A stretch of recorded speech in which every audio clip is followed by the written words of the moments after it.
the wake-up call. He collapsed right in the middle of a packed courtroom. He was one of this country's most distinguished trial lawyers. He was also a man well known for the $3,000 Italian suits which draped his well-fed frame, as for his remarkable string of legal victories. I simply stood there, paralyzed by the shock of what I had just witnessed. The great Julian Mantle had been reduced to a victim and was now squirming on the ground like a helpless infant, shaking and shivering like a maniac. I had known Julian for 17 years. We had first met when I was a young law student hired as a summer research intern. Back then, he'd had it all. He was a brilliant, handsome, and fearless trial attorney with dreams of greatness. Julian was the firm's young star. He was tough, hard-driving, and willing to work 18-hour days for the success he believed was his destiny. Julian's outrageous courtroom theatrics regularly made the front pages of the newspapers. His extracurricular activities were probably as well known. Late-night visits to the city's finest restaurants with sexy young fashion models, or reckless drinking escapades became the stuff of legend. I still can't figure out why he picked me to work with him on that sensational murder case he was to argue that first summer. Though I had graduated from Harvard Law School, his alma mater, I certainly wasn't the brightest intern at the firm. At Julian's invitation, I stayed on at the firm as an associate, and a lasting friendship quickly developed between us. I will admit that he wasn't the easiest lawyer to work with. Serving as his junior was often an exercise in frustration, leading to more than a few late-night shouting matches. However, beneath his crusty exterior was a person who clearly cared about people. No matter how busy he was, he would always ask about Jenny, the woman I still call my bride. On finding out that I was in a financial squeeze, Julian arranged for me to receive a generous scholarship. Sure, he could play hardball with the best of them, but he never neglected his friends. The real problem was that Julian was obsessed with work. For the first few years, he justified his long hours by saying that he was doing it for the good of the firm. As time passed, Julian's reputation for brilliance spread and his workload continued to increase. In his rare moments of quiet, he confided that he could no longer sleep for more than a couple of hours without waking up feeling guilty that he was not working on a file. It soon became clear to me that he was being consumed by the hunger for more prestige, more glory, and more money. As expected, Julian became enormously successful. He achieved everything most people could ever want: a stellar professional reputation with an income in 7 figures, a spectacular mansion, a private jet, and his prized possession, a shiny red Ferrari parked in the center of his driveway. At 53 years of age, Julian looked as if he was in his late 70s. His face was a mass of wrinkles, a less than glorious tribute to his take-no-prisoners approach to life in general, and to the tremendous stress of his out-of-balance lifestyle in particular. His late-night dinners in expensive French restaurants, smoking thick Cuban cigars and drinking cognac after cognac had left him embarrassingly overweight. He constantly complained that he was sick and tired of being sick and tired. Julian's once enthusiastic nature had been replaced by a deathly somberness. Personally, I think that his life had lost all sense of purpose. Almost every day he would tell me that he felt no passion for what he was doing and was enveloped by emptiness. Julian said that as a young lawyer, he really loved the law. The law's complexities and intellectual challenges had kept him spellbound and full of energy. Its power to effect social change inspired and motivated him. That vision gave his life meaning. It gave him a purpose, and it fueled his hopes. There was even more to Julian's undoing than a rusty connection to what he did for a living. He had suffered some great tragedy before I had joined the firm. Something truly unspeakable had happened to him, but I couldn't get anyone to open up about it. Whatever this deep, dark secret was, I had a suspicion that it in some way was contributing to Julian's downward spiral. Sure, I was curious, but most of all, I wanted to help him. He was not only my mentor, he was my best friend. And then it happened. This massive heart attack brought the brilliant Julian Mantle back down to earth and reconnected him to his mortality. The mysterious visitor. It was an emergency meeting of all of the firm's members. Old man Harding was the first to speak to the assembled mass. "I'm afraid I have some very bad news. Julian Mantle suffered a severe heart attack in court yesterday. He is currently in the intensive care unit, but his physicians have informed me that his condition is now stabilized and he will recover. However, Julian has made a decision to leave our family and to give up his law practice. He will not be returning to the firm. I was shocked. I knew he was having his share of troubles, but I never thought he would quit. As well, after all we had been through, I thought he would at least have the courtesy to tell me this personally. He wouldn't even see me at the hospital. Maybe I reminded him of the life he wanted to forget. Who knows? I'll tell you one thing, though. It hurt. That whole episode was just over 3 years ago. Last I heard, Julian had headed off to India on some kind of expedition. He told one of the partners that he wanted to simplify his life and that he needed some answers and hoped he would find them in that mystical land. He sold his mansion and his plane. He had even sold his Ferrari. As those 3 years passed, I changed from an overworked young lawyer to a jaded, somewhat cynical older lawyer. My wife Jenny and I had a family. Eventually, I began my own search for meaning. I think it was having kids that did it. My dad said it best when he said, "John, on your deathbed you will never wish you spent more time at the office." So I started spending a little bit more time at home. I settled into a pretty good, if ordinary, existence. I joined the Rotary Club and played golf on Saturdays to keep my partners and clients happy. But I must tell you, in my quiet moments, I often thought of Julian. No one had received even a postcard from him since he left for his self-imposed exile from the law. A knock on my door about 2 months ago offered the first answers to some of my questions. I had just met with my last client on a grueling day when Genevieve, my brainy legal assistant, popped her head into my office. "There's someone here to see you, John. He says it's urgent, and he will not leave until he speaks with you." For an instant, I considered calling security, but realizing that this might be someone in need, I assumed a more forgiving posture. "Okay, send him in. I probably could use the business anyway." The door to my office opened slowly. At last it swung fully open, revealing a smiling man in his mid-30s. He was tall, lean, and muscular, radiating an abundance of vitality and energy. But there was more to my visitor than his youthful good looks. An underlying peacefulness gave him an almost divine presence. And his eyes, piercing blue eyes that sliced clear through me. The young man continued to look at me, much as the smiling Buddha might have looked upon a favored pupil. After a long moment of uncomfortable silence, he spoke in a surprisingly commanding tone. "Is this how you treat all of your visitors, John?" he said, his full lips curling into a mighty grin. A strange sensation tickled the pit of my stomach. "Julian, is that you? I can't believe it. Is it really you?" The loud laugh of the visitor confirmed my suspicions. The young man standing before me was none other than that long-lost yogi of India, Julian Mantle. I was dazzled by his incredible transformation. Gone was the ghost-like complexion, the sickly cough, and the lifeless eyes of my former colleague. Perhaps even more astounding was the serenity that Julian exuded. I felt entirely peaceful, just sitting there staring at him. The man before me was a youthful, vital, and smiling model of change. The miraculous transformation of Julian Mantle. Julian was the first to speak. He admitted that his body had fallen apart and that his mind had lost its luster. The constant pressure and exhausting schedule of a world-class trial lawyer had also broken his most important and perhaps most human endowment, his spirit. When given the ultimatum by his doctor either to give up the law or give up his life, he said he saw a golden opportunity to rekindle the inner fire that he had known when he was younger. Julian grew visibly excited as he recounted how he sold all his material possessions and headed for India, a land whose ancient culture and mystical traditions had always fascinated him. He traveled from tiny village to tiny village, seeing the timeless sights and growing to love the Indian people. Julian slowly began to feel alive and whole again, perhaps for the first time since he was a child. His natural curiosity and creative spark steadily returned, along with his enthusiasm and his energy for living. He started to feel more joyful and peaceful, and he began to laugh again.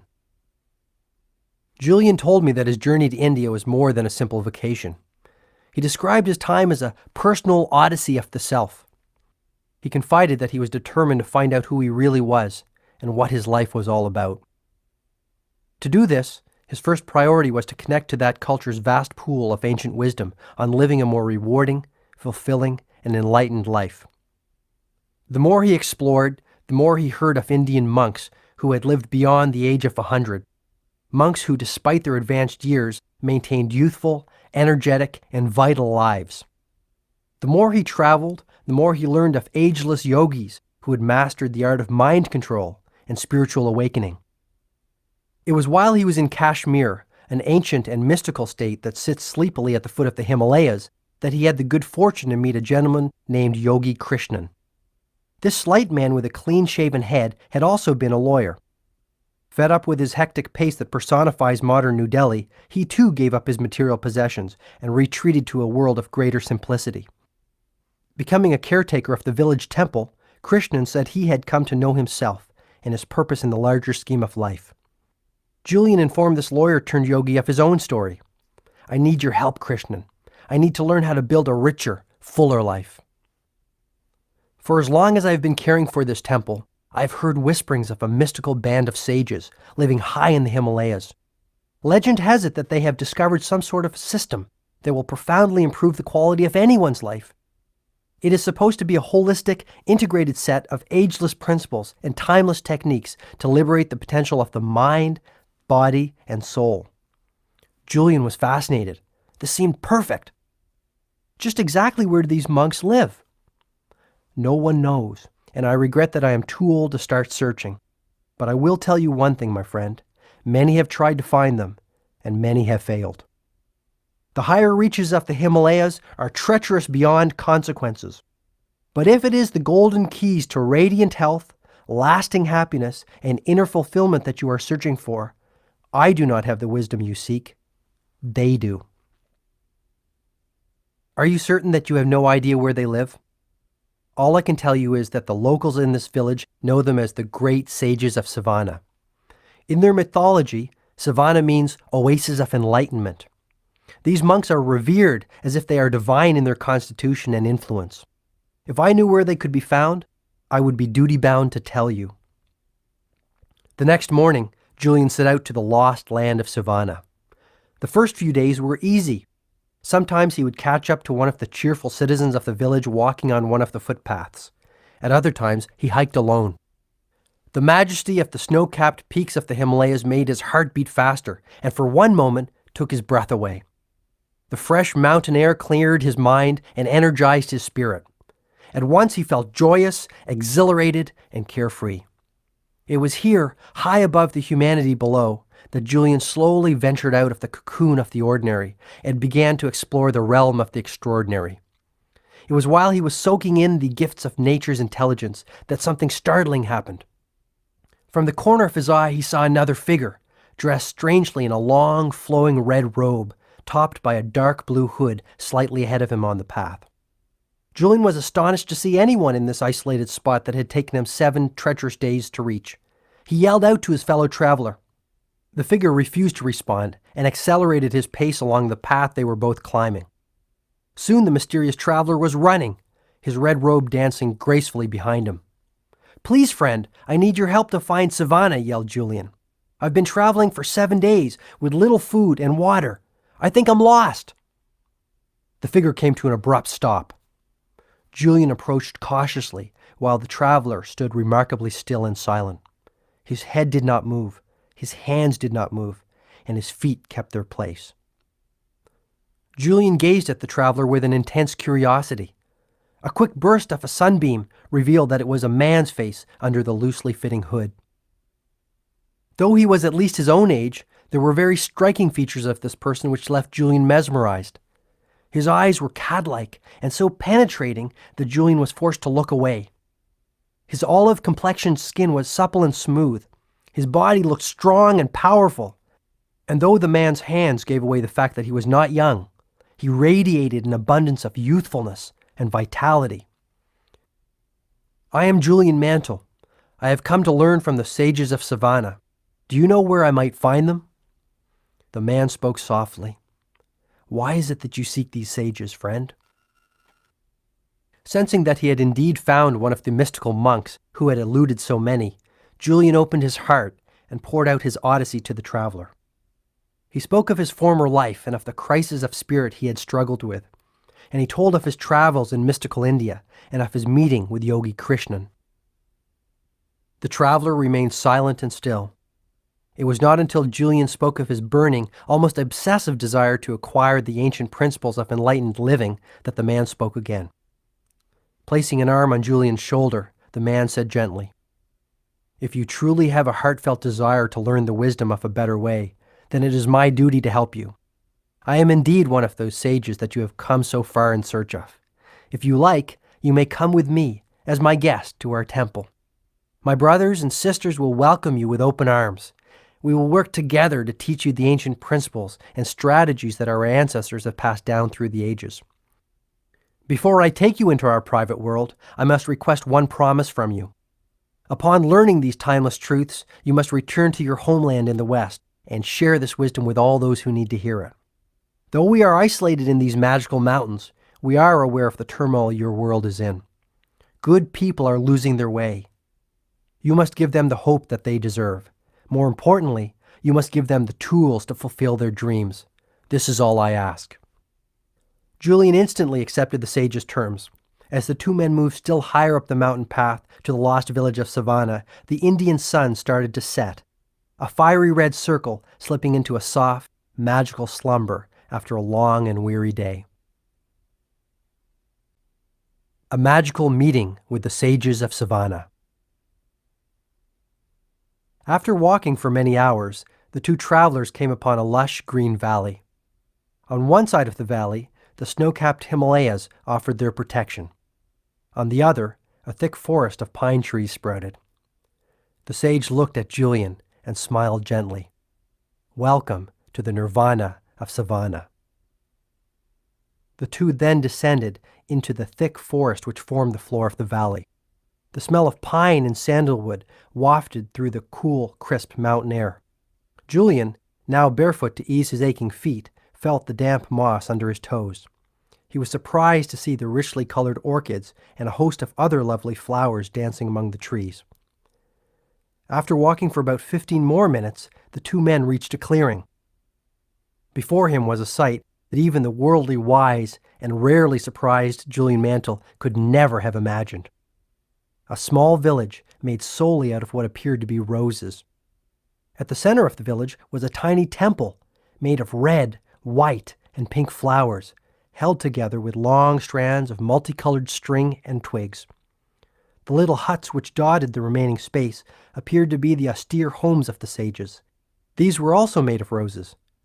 Julian was speechless. Julian's traveling companion now revealed that his name was Yogi Raman.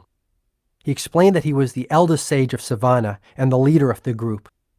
The citizens of this dreamlike colony looked astonishingly youthful and moved with poise and purpose. None of them spoke, choosing instead to respect the tranquility of this place by performing their tasks in silence. The men, who appeared to number only about 10, wore the same red-robed uniform as Yogi Raman and smiled serenely at Julian. Each of them looked calm, healthy, and deeply contented. The women were equally impressive. In their flowing pink silk saris and with white lotuses adorning their jet-black hair, they moved busily through the village with exceptional agility. With zen-like focus, some worked inside the temple, preparing for what appeared to be a festival. Others carried firewood and richly embroidered tapestries. All were engaged in productive activities. All appeared to be happy. Ultimately, the faces of the sages of Savannah revealed the power of their way of life. Even though they were clearly mature adults, each one of them radiated a childlike quality, their eyes twinkling with the vitality of youth. Not one of them had wrinkles. Not one of them had gray hair. Not one of them looked old. Julian was offered a feast of fresh vegetables and fruits, a diet that he would later learn was one of the keys to the ideal health enjoyed by the sages. After the meal, Yogi Raman escorted Julian to his living quarters, a flower-filled hut containing a small bed with an empty journal pad on it. This would be his home for the foreseeable future. Though Julian had never seen anything like this magical world of Savannah, his intuition told him that he belonged here, if only for a short period. And so began Julian's life among the sages of Savannah, a life of simplicity, serenity, and harmony. The best was soon to come. A spiritual student of the sages. It was now 8 p.m., and I still had to prepare for court the next day. Yet I was fascinated by the experience of this former legal warrior. The longer I listened to Julian, the more I came to realize that my own spirit had become rusty.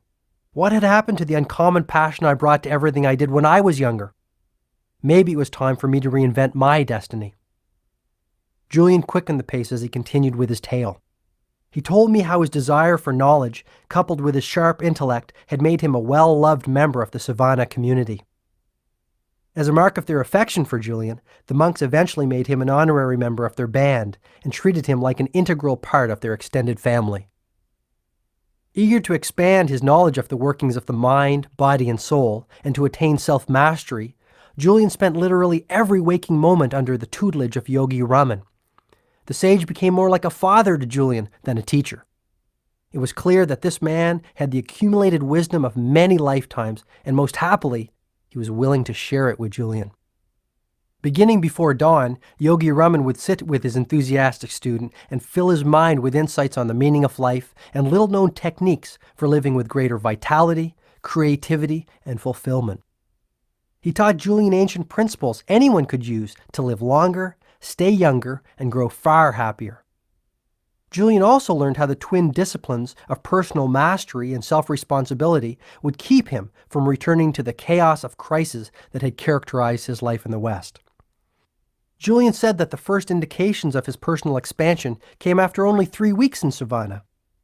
He also said that his new lifestyle and the new habits associated with it started to have a profound effect on his inner world. Within a month of applying the principles and techniques of the sages, he had begun to cultivate the deep sense of peace and inner serenity that had eluded him. He became more joyful and spontaneous, growing more energetic and creative with each passing day. After pausing as if to express disbelief at his own tale, Julian grew philosophical. I've realized that the world, and that includes my inner world, is a very special place. I have learned that self-mastery and the consistent care for one's mind, body, and soul are essential to finding one's highest self and living the life of one's dreams. How can you care for others if you cannot even care for yourself? I can't love you if I cannot love myself, he offered. Suddenly, Julian grew flustered. I have never opened my heart to anyone like this before. It is just that I experienced such a catharsis up in those mountains, such a spiritual awakening to the powers of the universe, that I feel others need to know what I know. Noticing it was getting late, Julian quickly told me he would take his leave and bid me adieu. I'll be back, my friend. You have your work to do, and I have some private matters that need to be taken care of. Just tell me one thing. Will the methods you learned in Savannah work for me? When the student is ready, the teacher appears, came the swift reply. You, along with so many others, are ready for the wisdom I now have the privilege of holding. I will meet you again tomorrow night, this time at your house. Then I'll tell you all you need to know to put far more living into your life. And with that, the master litigator turned enlightened yogi of the East was gone. The wisdom of personal change. True to his word, Julian showed up at my house the next evening. He still embodied radiant health and exuded a wonderful sense of calm. It was what he was wearing that made me a little uncomfortable. Adorning his obviously supple body was a long red robe topped by an ornately embroidered blue hood. Greetings, my friend, Julian offered enthusiastically. Greetings. Don't look so alarmed. What did you expect me to wear? Armani? We both started to laugh, softly at first. Soon our giggles had turned into guffaws. Julian certainly had not lost that wicked sense of humor. As we relaxed in my cluttered but comfortable living room, I couldn't help but notice the ornate necklace of wooden prayer beads dangling from his neck. What are those? They're really beautiful. More about these later, he said. We have much to talk about tonight. Let's get started. I could hardly get anything done at work today. I was so excited about our meeting. Julian immediately started to reveal more about his personal transformation and the ease with which it was effected. He told me of the ancient techniques he had learned for mind control and for erasing the habit of worry. Though the conviction with which he spoke was clear, I began to grow skeptical. Was I the victim of some prank? This could not be real. Come on, Julian, stop pulling my leg. This whole story is starting to smack of one of your gags, I suggested, breaking into my best fear grin. Julian remained calm and patient.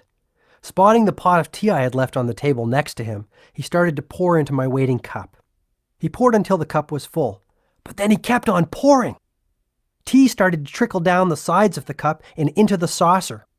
Julian, what are you doing? My cup is overflowing. No matter how hard you try, no more will go in. He looked at me for a long moment. Please don't take this the wrong way. I really respect you, John. However, just like this cup, you seem full of your own ideas. And how can any more go in until you first empty your cup? I was struck by the truth of his words. My many years in the conservative legal world, doing the same things every day with the same people who thought the same thoughts every day, had filled my cup to the brim. Okay, I see your point, I admitted. Perhaps all my years as a trial lawyer have made me a hardened skeptic. From the minute I saw you yesterday, something deep inside me told me that your transformation was genuine. Maybe I just didn't want to believe it. John, tonight is the first night of your new life. I simply ask that you think deeply about the wisdom and strategies that I will share with you and apply them with conviction for a period of 1 month. You will experience changes within the workings of your mind, body, and even your soul that will astonish you. A lasting sense of well-being and balance will swiftly return to your life. Wow! The advice of the sages is just as current today as it was 5,000 years ago.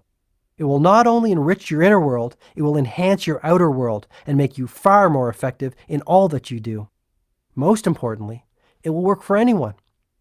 But before I share this knowledge with you, I must ask you for a promise. Once you see the power of the strategies and skills shown to me by the sages of Savannah, you must make it your mission to pass this wisdom on to others who will benefit from this knowledge. By agreeing to do this, you will help me fulfill my own pact with Yogi Raman. I agreed without reservation. Julian began to teach me the system he had come to consider as sacred.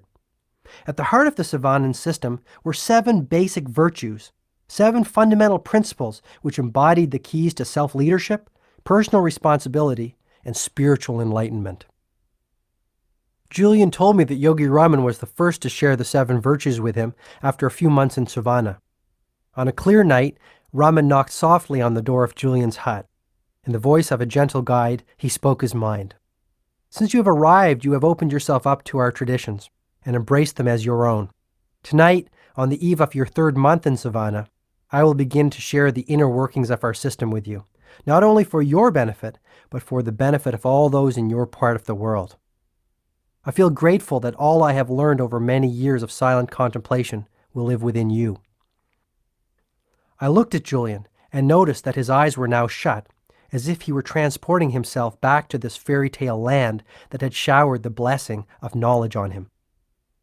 Yogi Raman told me that the 7 virtues for a life overflowing with inner peace, joy, and a wealth of spiritual gifts were contained within a mystical fable. This fable was the essence of it all. He asked me to shut my eyes, as I have now done, here on the floor of your living room. He then told me to picture the following scene in my mind's eye. You are sitting in the middle of a magnificent, lush green garden. This garden is filled with the most spectacular flowers you have ever seen. The environment is supremely tranquil and silent. Savor the sensual delights of this garden and feel as if you have all the time in the world to enjoy this natural oasis. As you look around, you see that in the center of this magical garden stands a towering red lighthouse, 6 stories high. Suddenly, the silence of the garden is disturbed by a loud creaking as the door at the base of the lighthouse opens. Out stumbles a 9-foot-tall, 900-pound Japanese sumo wrestler who casually wanders into the center of the garden. It gets better, chuckled Julian. The Japanese sumo wrestler is naked. Well, actually, he's not totally naked. He has a pink wire cable covering his private parts. As the sumo wrestler starts to move around the garden, he finds a shiny gold stopwatch which someone had left behind many years earlier. He slips on it and falls to the ground with an enormous thud. The sumo wrestler is rendered unconscious and lies there, silent and still. Just when you think he has taken his last breath, the wrestler awakens, stirred by the fragrance of some fresh yellow roses blooming nearby. Energized, the wrestler jumps swiftly to his feet and intuitively looks to his left. He is startled by what he sees. Through the bushes at the very edge of the garden, he observes a long, winding path covered by millions of sparkling diamonds. Something seems to instruct the wrestler to take the path, and to his credit, he does. This path leads him down the road of everlasting joy and eternal bliss. After hearing this strange tale, Julian told me he was disappointed. He had expected to hear something earth-shattering, wisdom that would stir him to action and perhaps even move him to tears. Yogi Raman detected this and said, "At first it might seem to be frivolous and perhaps even childish, but I assure you that every element of the fable embodies a timeless principle for radiant living and has great depth of meaning. The garden, the lighthouse, the sumo wrestler, the pink wire cable, the stopwatch, the roses, and the winding path of diamonds are symbols of the 7 timeless virtues for an enlightened life. I can also assure you that if you remember this little story and the fundamental truths that it represents, you will carry within you all that you need to know to raise your life to its highest level. You will have all the information and strategies you will need to profoundly influence the quality of your life and the lives of all those you touch. And when you apply this wisdom on a daily basis, you will change mentally, emotionally, physically, and spiritually." A most extraordinary garden. In the fable, the garden is a symbol for the mind, said Julian. If you care for your mind, if you nurture it and cultivate it, just like a fertile, rich garden, it will blossom far beyond your expectations. But if you let the weeds take root, lasting peace of mind and deep inner harmony will always elude you. Look at the toxic waste that most people put into the fertile garden of their minds every single day. The worries and anxieties, the fretting about the past, the brooding over the future, and those self-created fears that wreak havoc within your inner world. Worry drains the mind of much of its power, and sooner or later, it injures the soul. To live life to the fullest, you must stand guard at the gate of the garden of your mind, and let only the best information enter. You truly can't afford the luxury of a negative thought, not even one. The most joyful, dynamic, and contented people of this world are no different from you or me in terms of their makeup. However, the ones who do more than just exist, the ones who fan the flames of their human potential and truly savor the magical dance of life, do different things than those whose lives are ordinary. Foremost among the things they do is adopt a positive paradigm about their world and all that is in it. The way you think stems from habit, pure and simple, Julian continued with conviction. I have learned that even the best conditioned thinkers are using only 1/100th of 1% of their mental reserves. In Savannah, the sages dared to explore the untapped potential of their mental capacity on a regular basis, and the results were astounding. Yogi Raman, through regular and disciplined practice, had conditioned his mind so that he was able to slow down his heartbeat at will. He had even trained himself to go for weeks without sleep. While I would never suggest that these should be goals for you to aspire to, I do suggest that you start to see your mind for what it is, nature's greatest gift. My teacher was growing more excited by the moment. His eyes seemed to twinkle as he spoke of the magic of the mind and the wealth of goodness it would surely bring. There is no such thing as objective reality or the real world. There are no absolutes. An event that appears to be a tragedy to one might reveal the seeds of unlimited opportunity to another. What really separates people who are habitually upbeat and optimistic from those who are consistently miserable is how the circumstances of their life are interpreted and processed. And it all starts with using your mind more effectively? Exactly, John. All success in life, whether material or spiritual, starts with that 12-pound mass sitting between your shoulders. Your outer world reflects the state of your inner world. By controlling the thoughts that you think and the way you respond to the events of your life, you begin to control your destiny. This makes so much sense, Julian. I guess my life has become so busy that I have never taken the time to think about these things. When I was in law school, my best friend Alex used to love reading inspirational books. He said that they kept him motivated and energized in the face of our crushing workload. I remember him telling me that one of them said that the Chinese character for crisis is comprised of two sub-characters, one that spells danger and another that spells opportunity. I guess that even the ancient Chinese knew that there is a bright side to the darkest circumstance if you have the courage to look for it. Yogi Raman put it this way: there are no mistakes in life, only lessons. There is no such thing as a negative experience, only opportunities to grow, learn, and advance along the road of self-mastery. From struggle comes strength. Even pain can be a wonderful teacher. Pain? I protested. Absolutely. To transcend pain, you must first experience it.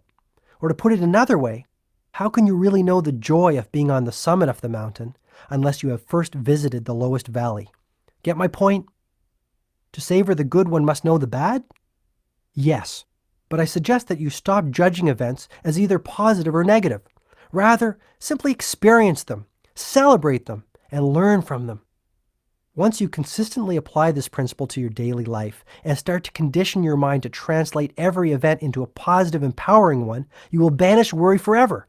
You will stop being a prisoner of your past. Instead, you will become the architect of your future.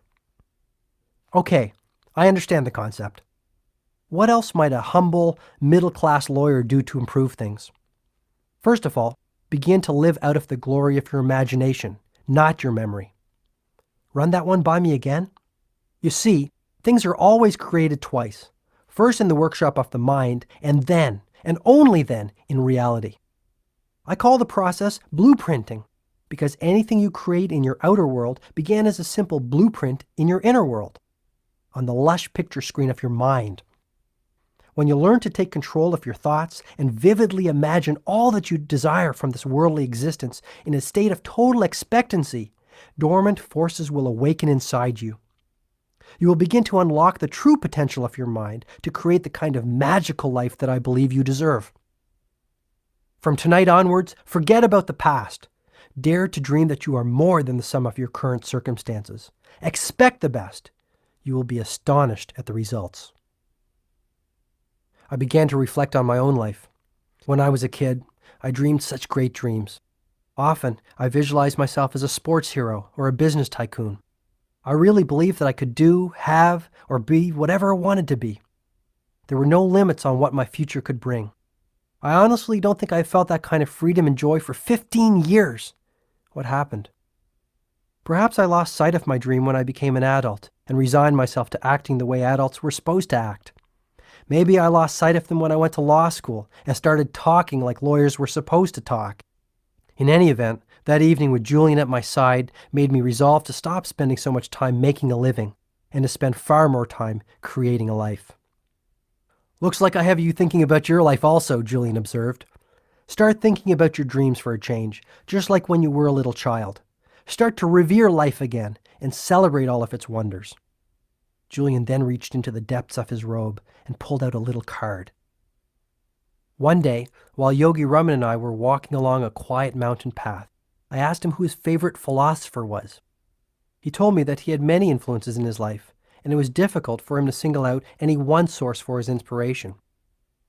There was one quotation, however, that encapsulated all the values he had come to cherish over a life spent in quiet contemplation. The words came from the great Indian philosopher Patanjali. Repeating them aloud every morning before I sit down to meditate has had a profound influence on the course of my day. Julian then showed me the card. The quotation read, "When you are inspired by some great purpose, some extraordinary project, all of your thoughts break their bonds. Your mind transcends limitations. Your consciousness expands in every direction, and you find yourself in a new, great, and wonderful world. Dormant forces, faculties, and talents become alive, and you discover yourself to be a greater person than you ever dreamed yourself to be." In that instant, I saw the connection between physical vitality and mental agility. Julian was in picture-perfect health and looked many years younger than he had when we had first met.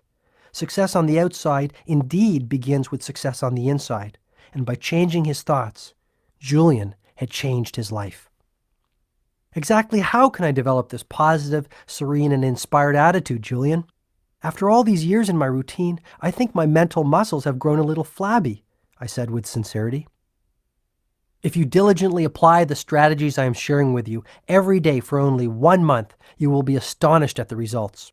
You will begin to tap into the highest levels of your own capacity and enter the realm of the miraculous. But to reach this destination, you must not get hung up on the outcome. Instead, enjoy the process of personal expansion and growth.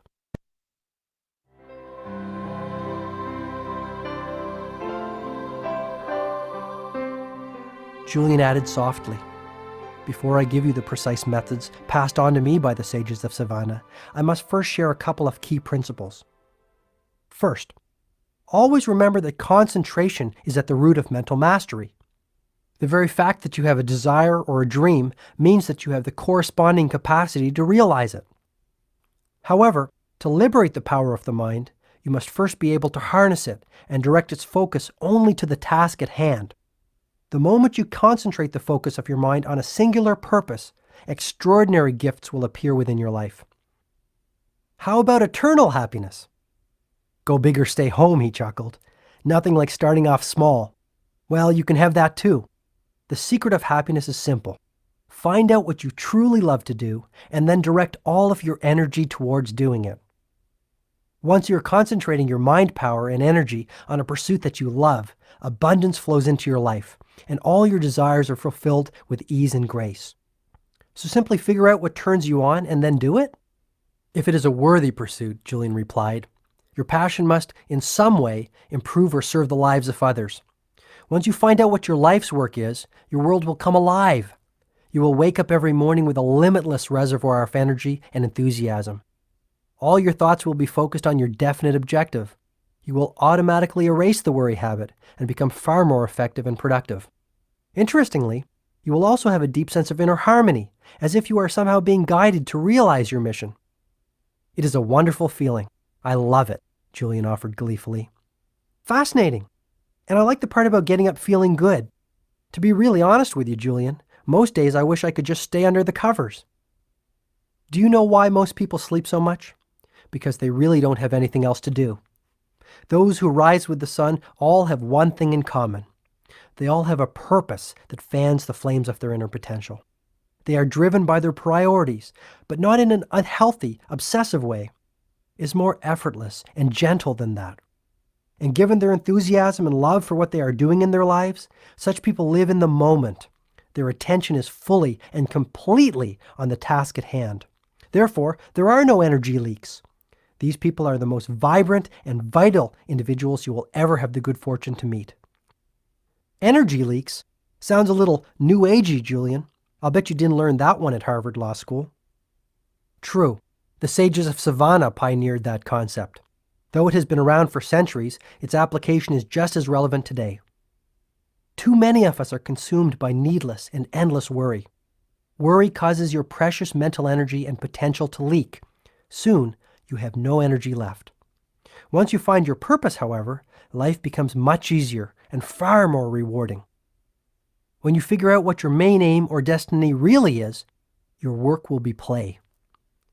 Wouldn't it be a little risky for me to give up my job to start searching for my overriding passion and purpose?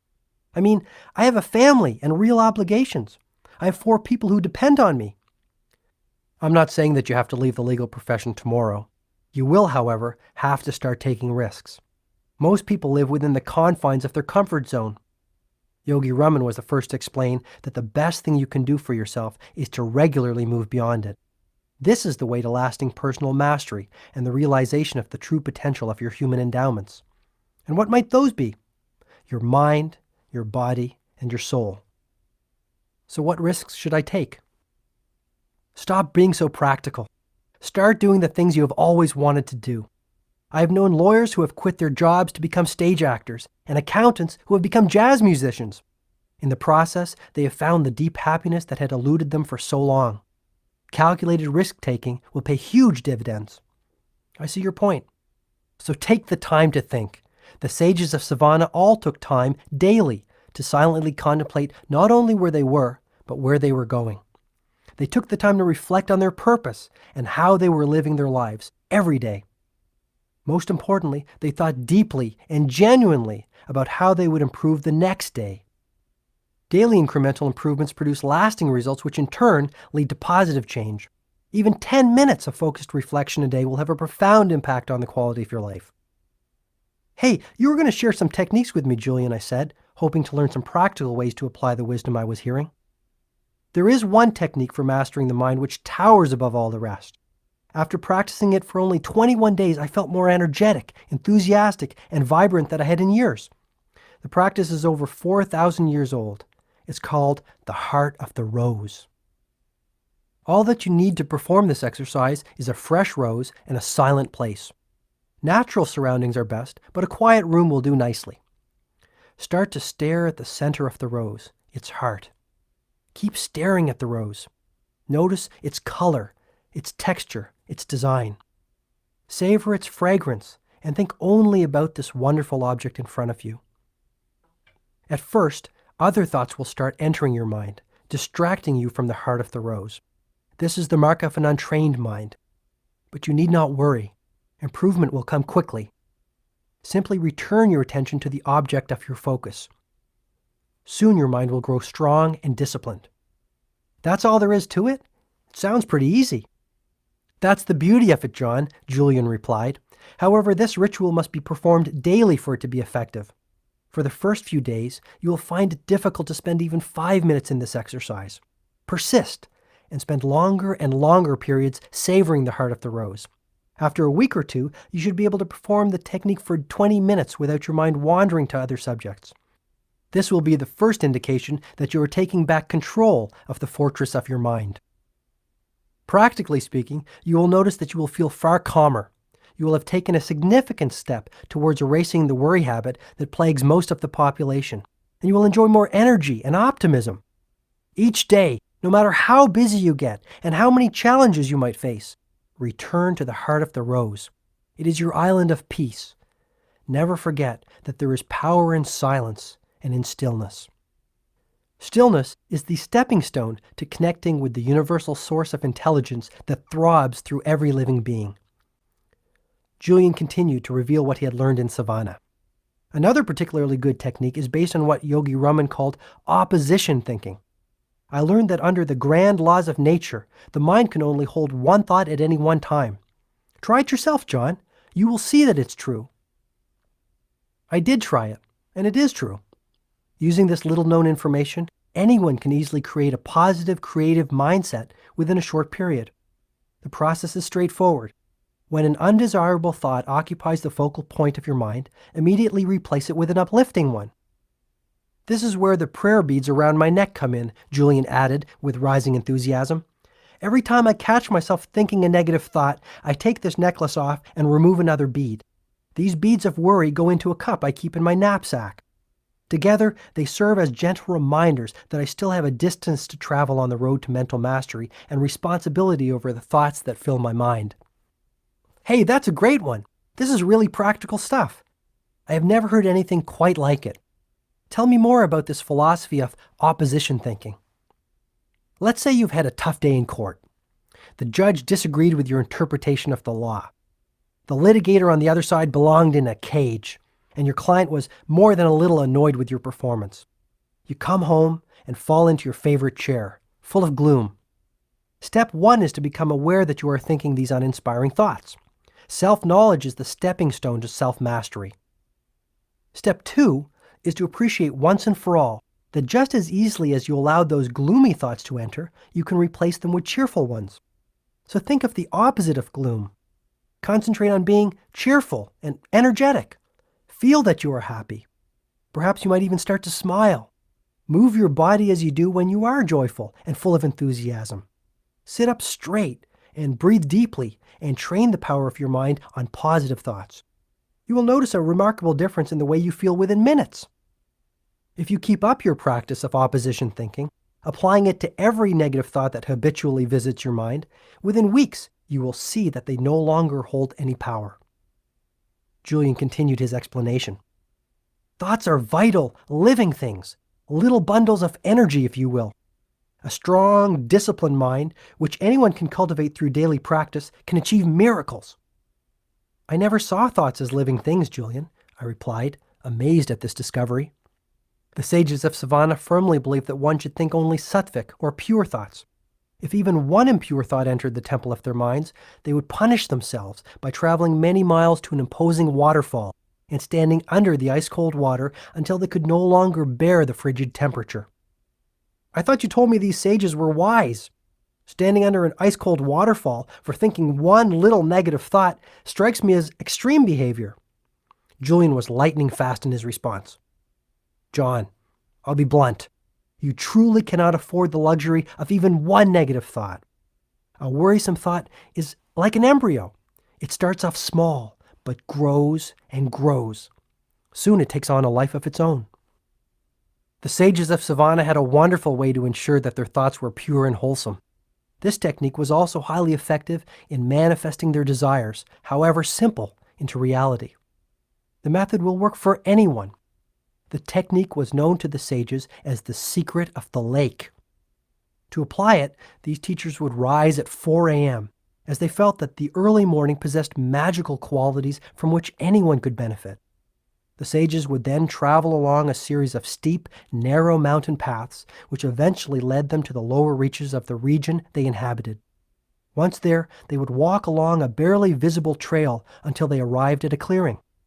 At the edge of the clearing was an aqua-blue lake covered by thousands of tiny white lotuses. The water of the lake was strikingly still and calm. It was a truly miraculous sight. The sages told me that this lake had been a friend to their ancestors over the ages. Julian explained that the sages would look into the waters of the still lake and envision their dreams becoming reality. If it was the virtue of discipline they wished to cultivate within their lives, they would picture themselves getting up at dawn, performing their rigorous physical regimen without fail, and spending days in silence to enhance their willpower. If it was courage they desired, they would picture themselves acting with strength in a moment of crisis and challenge. You see, John, the mind works through pictures. Pictures affect your self-image, and your self-image affects the way you feel, act, and achieve. When you run inspiring, imaginative pictures through the movie screen of your mind, wonderful things start to happen in your life. You must spend some time every day, even if it is just a few minutes, in the practice of creative envisioning. See yourself as you want to be, whether this means serving as a great judge, a great father, or a great citizen of your community. Do I have to find a special lake to apply the secret of the lake? I asked innocently. No, you can practice this method in your own living room, or even at your office if you really want to. Shut the door, hold all calls, and close your eyes. Then take a few deep breaths. You will notice that after 2 or 3 minutes, you will start to feel relaxed. Next, visualize mental pictures of all you want to be, to have, and to attain in your life. If you want to be the world's best father, envision yourself laughing and playing with your kids, responding to their questions with an open heart. Picture yourself acting gracefully and lovingly in a tense situation. Mentally rehearse the way you will govern your actions when a similar scene unfolds on the canvas of reality. The magic of visualization can be applied to so many situations. Consistent use of this method will also bring you financial rewards along with an abundance of material gain, if this is important to you. Understand once and for all that your mind has magnetic power to attract all that you desire into your life. Once you start to experience the joy this ancient technique brings, you will realize the infinite potential of your mind and begin to liberate the storehouse of ability and energy that currently sleeps within you. It was as if Julian was speaking a foreign tongue. I had never heard anyone speak of the power of imaging and its profound effects on every aspect of one's world. Yet, deep inside, I had faith in what Julian was saying. But doing these exercises at the office, Julian, my partners think I'm strange enough as it is. Do not be concerned with the judgment of others as long as you know what you are doing is right. You can do whatever you want to do as long as it is correct according to your conscience and your heart. Never be ashamed of doing that which is right. Decide on what you think is good, and then stick to it. It was now 7 minutes past midnight. Remarkably, I didn't feel the least bit tired. When I shared this with Julian, he smiled once again. You have learned yet another principle for enlightened living. When you consistently direct your mind to live in the present, you will always have boundless energy, no matter what time the clock reflects. Kindling the inner fire. John, I'd like to continue to share the elements of Yogi Raman's fable with you, but I must confirm something. We are living in a very troubled world. Negativity pervades it, and many in our society are like floating ships without rudders, weary souls searching for a lighthouse that will keep them from crashing against the rocky shores. You must serve as a captain of sorts. I'm placing my trust in you to take the message of the sages of Savannah to all those who need to hear it. After consideration, I promised Julian with conviction that I would accept this assignment. He then continued passionately. The beauty of the whole exercise is that as you strive to improve the lives of others, your own life will be elevated into its highest dimensions. This truth is based on an ancient paradigm for extraordinary living. I'm all ears. Basically, the sages of the Himalayas guided their lives by a simple rule. He who serves the most reaps the most, emotionally, physically, mentally, and spiritually. This is the way to inner peace and outer fulfillment. I once read that people who study others are wise, but those who study themselves are enlightened. Here, perhaps for the first time, I saw a man who truly knew himself, perhaps his highest self. This brings me to the lighthouse, said Julian, remaining focused on the task at hand. I was wondering how that fit into Yogi Raman's fable. You will recall that in the middle of the garden stood a magnificent lighthouse. This symbol will remind you of yet another ancient principle for enlightened living. The purpose of life is a life of purpose. Those who are truly enlightened know what they want out of life, emotionally, materially, physically, and spiritually. Clearly defined priorities and goals for every aspect of your life will serve a role similar to that played by a lighthouse, offering you guidance and refuge when the seas become rough. Julian transported me back to the time when Yogi Raman examined this principle with him. He recalled the sage's exact words. Life is funny, observed Yogi Raman. One would think that the less one worked, the more one would have the chance to experience happiness. However, the real source of happiness can be stated in a word: achievement. Lasting happiness comes from steadily working to accomplish your goals and advancing confidently in the direction of your life's purpose. Workaholic monks? Quite the opposite. While the sages were tremendously productive people, their productivity was not of the frenetic type. Instead, it was of the peaceful, focused, Zen-like kind. The sages of Savannah did not waste time. Their collective conscience told them that their lives had a purpose and they had a duty to fulfill. This is what Yogi Raman said to me. Achievement need not be of the material sort. Personally, my objectives are to attain peace of mind, self-mastery, and enlightenment. If I fail to accomplish these goals by the end of my life, I am certain that I will die feeling unfulfilled and dissatisfied.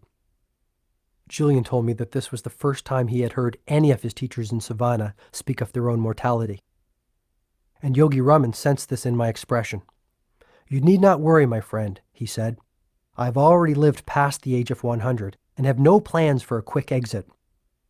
My point is simply that when you clearly know what aims you wish to achieve over the course of your life, be they material, emotional, physical, or even spiritual, and you spend your days accomplishing them, you will ultimately find eternal joy. Your life will be as delightful as mine, and you will come to know a splendid reality. But you must know your life's aim, and then manifest this vision into reality by consistent action. We sages call this dharma, which is the Sanskrit word for life's purpose. Lifelong contentment will come from the fulfillment of my dharma, I asked. Most certainly. Dharma is based upon the ancient principle that says each one of us has a heroic mission while we walk this earth. We have all been granted a unique set of gifts and talents that will readily allow us to realize this life work. The key is to discover them, and in doing so, discover the main objective of your life. Over the course of the next few hours, I learned from Julian that all highly developed, fully actualized people understand the importance of exploring their talents, uncovering their personal purpose, and then applying their human gifts in the direction of this calling. The key is to have the discipline and vision to see your heroic mission and to ensure that it serves other people while you realize it. Is this a form of goal setting? Goal setting is the starting point, said Julian. Mapping out your objectives and your goals releases the creative juices which get you on the path of your purpose. Believe it or not, Yogi Raman and the other sages were very hot on goals. You're kidding. Highly effective monks who meditate all night and set goals all day? I love it. Yogi Raman said, people spend their whole lives dreaming of becoming happier, living with more vitality, and having an abundance of passion. Yet they do not see the importance of taking even 10 minutes a month to write out their goals and to think deeply about the meaning of their lives, their dharma. Goal setting will make your life magnificent. Your world will become richer, more delightful, and more magical. You see, Julian, our ancestors have taught us that setting clearly defined objectives for what we desire in our mental, physical, and spiritual world is critical to their realization. Anyone who wishes to improve the quality of their inner as well as their outer worlds would do well to take out a piece of paper and start writing out their life aims. At the very moment this is done, natural forces will come into play which start to transform these dreams into reality. What I was hearing fascinated me. When I was a football player in high school, my coach had constantly spoken of the importance of knowing what we wanted from every game. Our team wouldn't dream of stepping onto the playing field without a clear game plan that would lead us to victory. I wondered why, as I had grown older, I had never taken the time to develop a game plan for my own life. Maybe Julian and Yogi Raman had something here. What is so special about writing out your goals? How could such a simple act make such a difference? I asked. Julian was delighted. By writing out your desires and goals on a piece of paper, you send a red flag to your subconscious mind that these thoughts are far more important than any others. You change your life the moment you set your goals and start to seek out your dharma, Julian said, his eyes sparkling with the truth of his words. Have you ever met someone with a strange name and then started to notice that name appearing in newspapers, on television, or at the office? This is but one illustration of the ageless principle Yogi Raman called Jo-Riki, which I have since learned means concentrated mind. Concentrate every ounce of your mental energy on self-discovery. Learn what you excel at and what makes you happy. Whatever it is, find your passion and then follow it. Now that I really think about it, it would be sad to reach the end of my life without realizing that I had some special genius that would have unlocked my potential and helped others, even in a small way. That's right. So from this moment onwards, be acutely aware of your aim in life. Awaken your mind to the abundance of possibility around you. Start to live with more zest. The human mind is the world's largest filtering device. When you decide to start concentrating your mind on your life's main aims, your mind starts to filter out the unimportant and focus only on the important. To tell you the truth, I think it's about time I discovered my purpose, I said. Don't get me wrong, there are a lot of great things in my life, but it isn't as rewarding as I think it could be. How does that make you feel? Depressed, I offered with total honesty. I know I have talent. Actually, I was one heck of a good artist when I was younger. When I painted, I was in heaven. I lost track of time when I was in the studio painting. I would get lost in the canvas. It was almost as if I transcended time and moved into another dimension. John, this is the power of concentrating your mind on a pursuit that you love. Maybe your dharma is to brighten the world with lovely scenes. At least start spending a little time painting every day. How about applying this philosophy to things less esoteric than changing my life? Let's say one of my aims was to drop the spare tire I am carrying around my waist.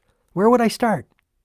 Julian told me that the sages of Savannah had created a 5-step method to reach their objectives and fulfill the purposes of their lives.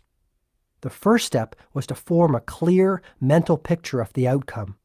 If this was to lose weight, every morning, just after I woke up, I was to envision myself as a lean, fit person, full of vitality and boundless energy. Step 2 was to get some positive pressure on myself. Pressure can inspire you to achieve great ends. People generally achieve magnificent things when they are forced to tap into the wellspring of human potential that lies within them. How can I create this positive pressure on myself? I asked, now thinking about the possibilities of applying this method to everything from getting up earlier to being a more patient and loving father. One of the best is the public pledge. Tell everyone you know you will lose the excess weight or whatever your goal might be. Once you make your goal known to the world, there will instantly be pressure on you to work towards its fulfillment, since no one likes to look like a failure. When you train your mind to associate pleasure with good habits and punishment with bad ones, your weaknesses will quickly fall by the wayside. You said there were 5 steps to follow to make my desires come true, I said impatiently. What are the remaining 3? Yes, John. The 3rd step is a simple one. Never set a goal without attaching a timeline to it. To breathe life into a goal, you must have a precise deadline. Remember that a goal that is not committed to paper is no goal at all. Go out and buy a journal. A cheap coil notepad will do.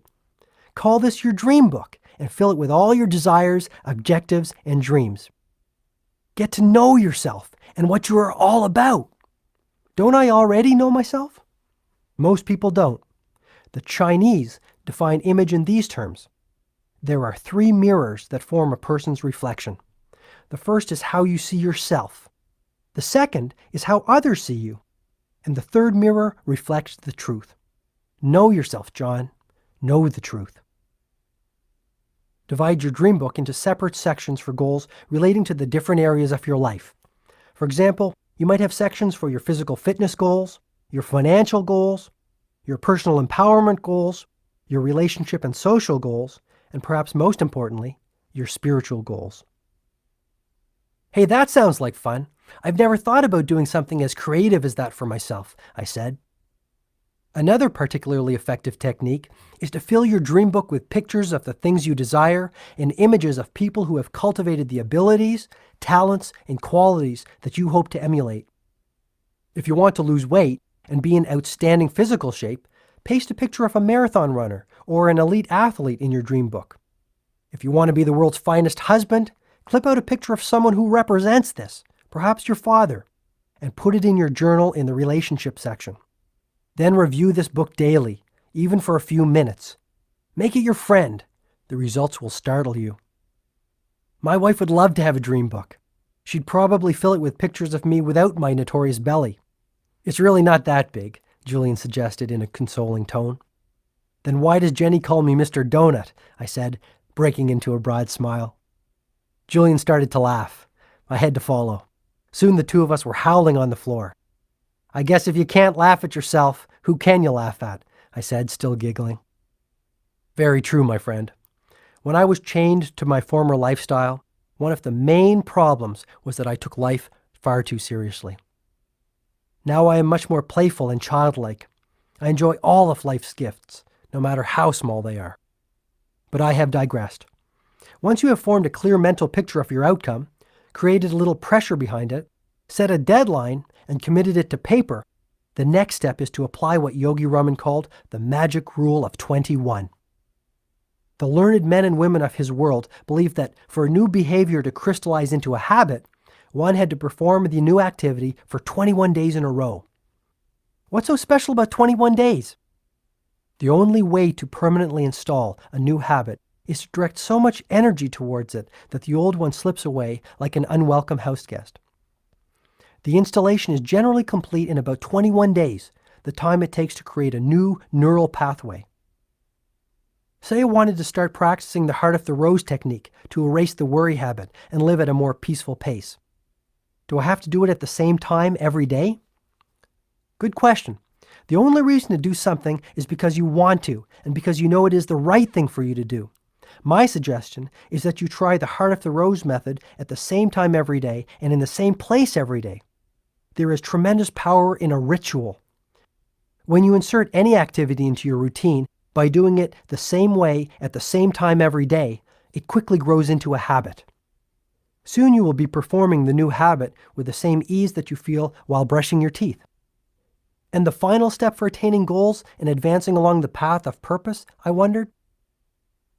The final step in the Sage's method is one that is equally applicable as you advance along the path of your life. The Sages of Savannah truly believed that a day without laughter or a day without love was a day without life. Never forget the importance of living with unbridled exhilaration. Never neglect to see the exquisite beauty in all living things. Remain spirited, joyful, and curious. Stay focused on your life work and on giving selfless service to others. The universe will take care of everything else. This is one of nature's truest laws. Is that it? I still have much wisdom to share with you. Are you tired? Not in the least. Actually, I feel pretty pumped up. You're quite the motivator, Julian. Have you ever thought about an infomercial? I asked mischievously. I don't understand, he replied gently. Never mind. Just one of my feeble attempts at humor. Okay, before we move along with Yogi Raman's fable, there was one last point about reaching goals and your dreams that I would like to impress on you. Go for it. There is one word which the sages spoke of in almost reverential terms. This simple word seemed to carry a depth of meaning for them, and it peppered their daily talk. The word I am speaking of is passion, and it is a word you must constantly keep at the forefront of your mind. A burning sense of passion is the most potent fuel for your dreams. Here, in our society, we have lost our passion. We do not do things because we love to do them. We do things because we feel we have to do them. This is a formula for misery. Reclaim the joy of waking up every morning full of energy and exhilaration. Breathe the fire of passion into all that you do. You will quickly reap great material as well as spiritual rewards. You make it sound so easy. It is. From tonight onwards, take complete control of your life. Decide once and for all to be the master of your fate. Discover your calling, and you will start to experience the ecstasy of an inspired life. Finally, always remember that what lies behind you and what lies in front of you is nothing when compared to what lies within you. Thanks, Julian. I really needed to hear this. I never realized all that was lacking in my life until tonight. Things are going to change. I promise you. I am grateful for this. You're welcome, my friend. I'm simply fulfilling my purpose. The ancient art of self-leadership. Time is passing quickly, said Julian, before pouring himself another cup of tea. The morning will soon be upon us. Do you want me to continue, or have you had enough for one night? Please continue, Julian. I have all the time in the world. The kids are sleeping at their grandparents' house tonight, and Jenny won't be up for hours. Sensing my sincerity, he continued with the symbolic fable that Yogi Raman had offered him to illustrate his wisdom. You will recall that as the fable continues, the door of the lighthouse slowly opens, and out walks a 9-foot-tall, 900-pound Japanese sumo wrestler. Sounds like a bad Godzilla movie. I used to love those when I was a kid, Julian said. Me too, but don't let me distract you. The sumo wrestler represents a very important element in the life-changing system of the sages of Savannah. Yogi Raman told me that many centuries ago in the East, the great teachers developed and refined a philosophy called Kaizen. This Japanese word means constant and never-ending improvement, and it's the personal trademark of every man and woman who is living a soaring, fully awakened existence. How did the concept of Kaizen enrich the lives of the sages? I asked. If you really want to improve your outer relationships or your finances, you must first improve your inner world. The most effective way to do this is through the practice of continuous self-improvement. Julian, I hope you don't mind me saying it, but all this talk about one's inner world sounds more than a little esoteric to me. I'm having a little difficulty with this notion of Kaizen and improving my inner world. What exactly are we talking about here? Julian was agile in his response. When I speak of improving your inner world, I am simply speaking of self-improvement and personal expansion, and it is the best thing you can do for yourself. Taking the time to master your mind, to care for your body, and to nourish your soul will put you in the position to develop more richness and vitality in your life. It is as Epictetus said so many years ago, no man is free who is not a master of himself. I nodded in full agreement. This was the first time I had given any serious thought to the importance of improving myself. I really could use the added energy and good health that exercising would surely bring. Ridding myself of my nasty temper and my habit of interrupting others might do wonders for my relationship with my wife and kids. And erasing my worry habit would give me the peace of mind and deep happiness I had been searching for. The more I thought about it, the more potential improvements I saw. Julian spoke of the importance of building strength of character, developing mental toughness, and living with courage. He told me that these 3 attributes would lead not only to a virtuous life, but a life filled with achievement, satisfaction, and inner peace. Courage was a quality everyone could cultivate, and one that would pay huge dividends over the long run. What does courage have to do with self-leadership and personal development? I wondered aloud. Courage allows you to do whatever you want to do because you know it is right. Ultimately, the degree of courage you live with determines the amount of fulfillment you receive. And those who master themselves have an abundance of courage. Okay, I'm starting to understand the power of working on myself. Where do I start? Julian returned to his conversation with Yogi Raman, high atop the mountains, on what he remembered as a remarkably starry and gloriously beautiful night.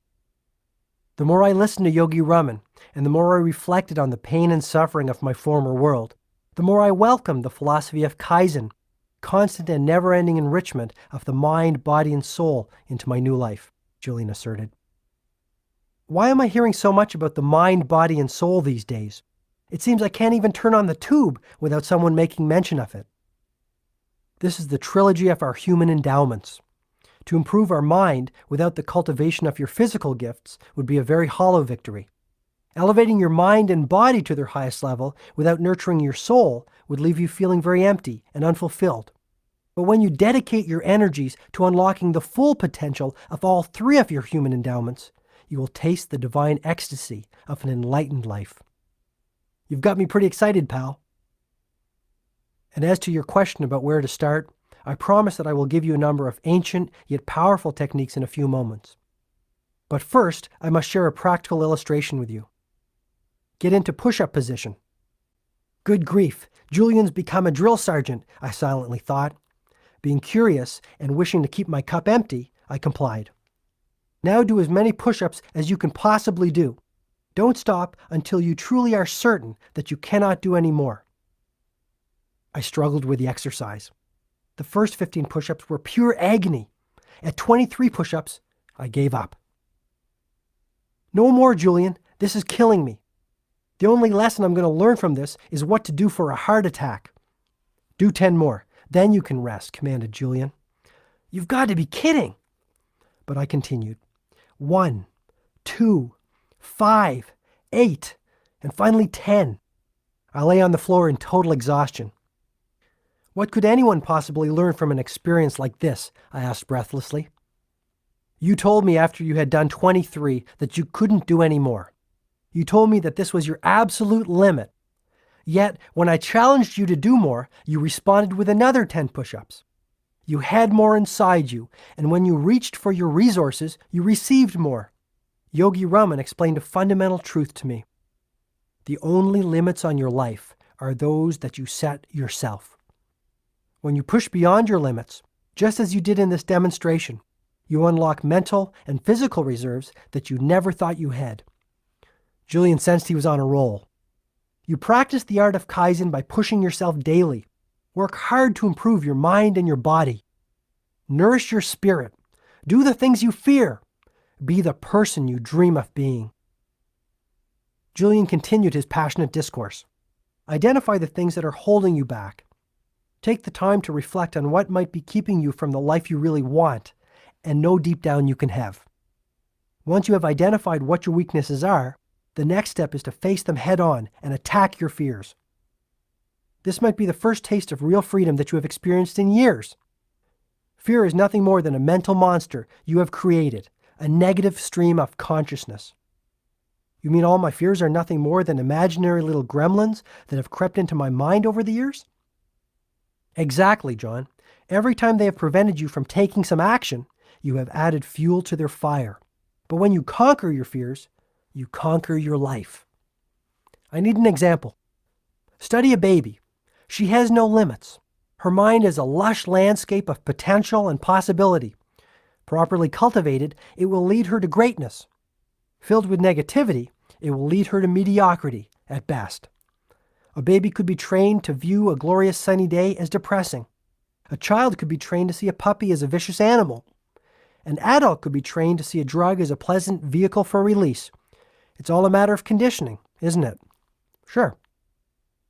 The same holds true for fear. Fear is a conditioned response, a life-sucking habit that can easily consume your energy, creativity, and spirit if you are not careful. When fear rears its ugly head, beat it down quickly. The best way you can do this is to do the thing you fear. When you erase fear from your mind, you start to look younger and your health becomes more vibrant. Ah, the old mind-body connection, I replied, hoping to mask my ignorance. Yes. The sages of the East have known about it for over 5,000 years. Hardly new age, he said with a broad grin. Truly enlightened people are prepared to put off short-term pleasure for the sake of long-term fulfillment. They resolve to live by the wisdom of Kaizen, improving every aspect of themselves ceaselessly and continuously. With time, things that were once difficult become easy. Fears that once prevented them from all the happiness, health, and prosperity they deserved fall to the wayside like stickmen toppled by a hurricane. So you're suggesting that I must change myself before I change my life? Yes. It's like that old story my favorite professor told me when I was in law school. One night, a father was relaxing with his newspaper after a long day at the office. His son, who wanted to play, kept on pestering him. Finally, fed up, the father ripped out a picture of the globe that was in the newspaper and tore it into 100 tiny pieces. Here, son, go and try to put this back together, he said. To his amazement, his son returned after only 1 minute with the globe perfectly back together. When the startled father asked him how he achieved this feat, the son smiled and gently replied, "Dad, on the other side of the globe, there was a picture of a person. And once I got the person together, the world was okay." That's a great story. You see, John, the wisest people I have ever met, from the sages of Savannah to my professors at Harvard Law School, all seem to know the key formula for happiness. Exactly how does one go about building courage? It's the same as the story. Once you get yourself together, your world will be okay. But you must spend some time daily working on yourself, even if for only 10 or 15 minutes. And what does the 9-foot-tall, 900-pound Japanese sumo wrestler symbolize in Yogi Raman's fable? Our hefty friend will be your constant reminder of the power of Kaizen.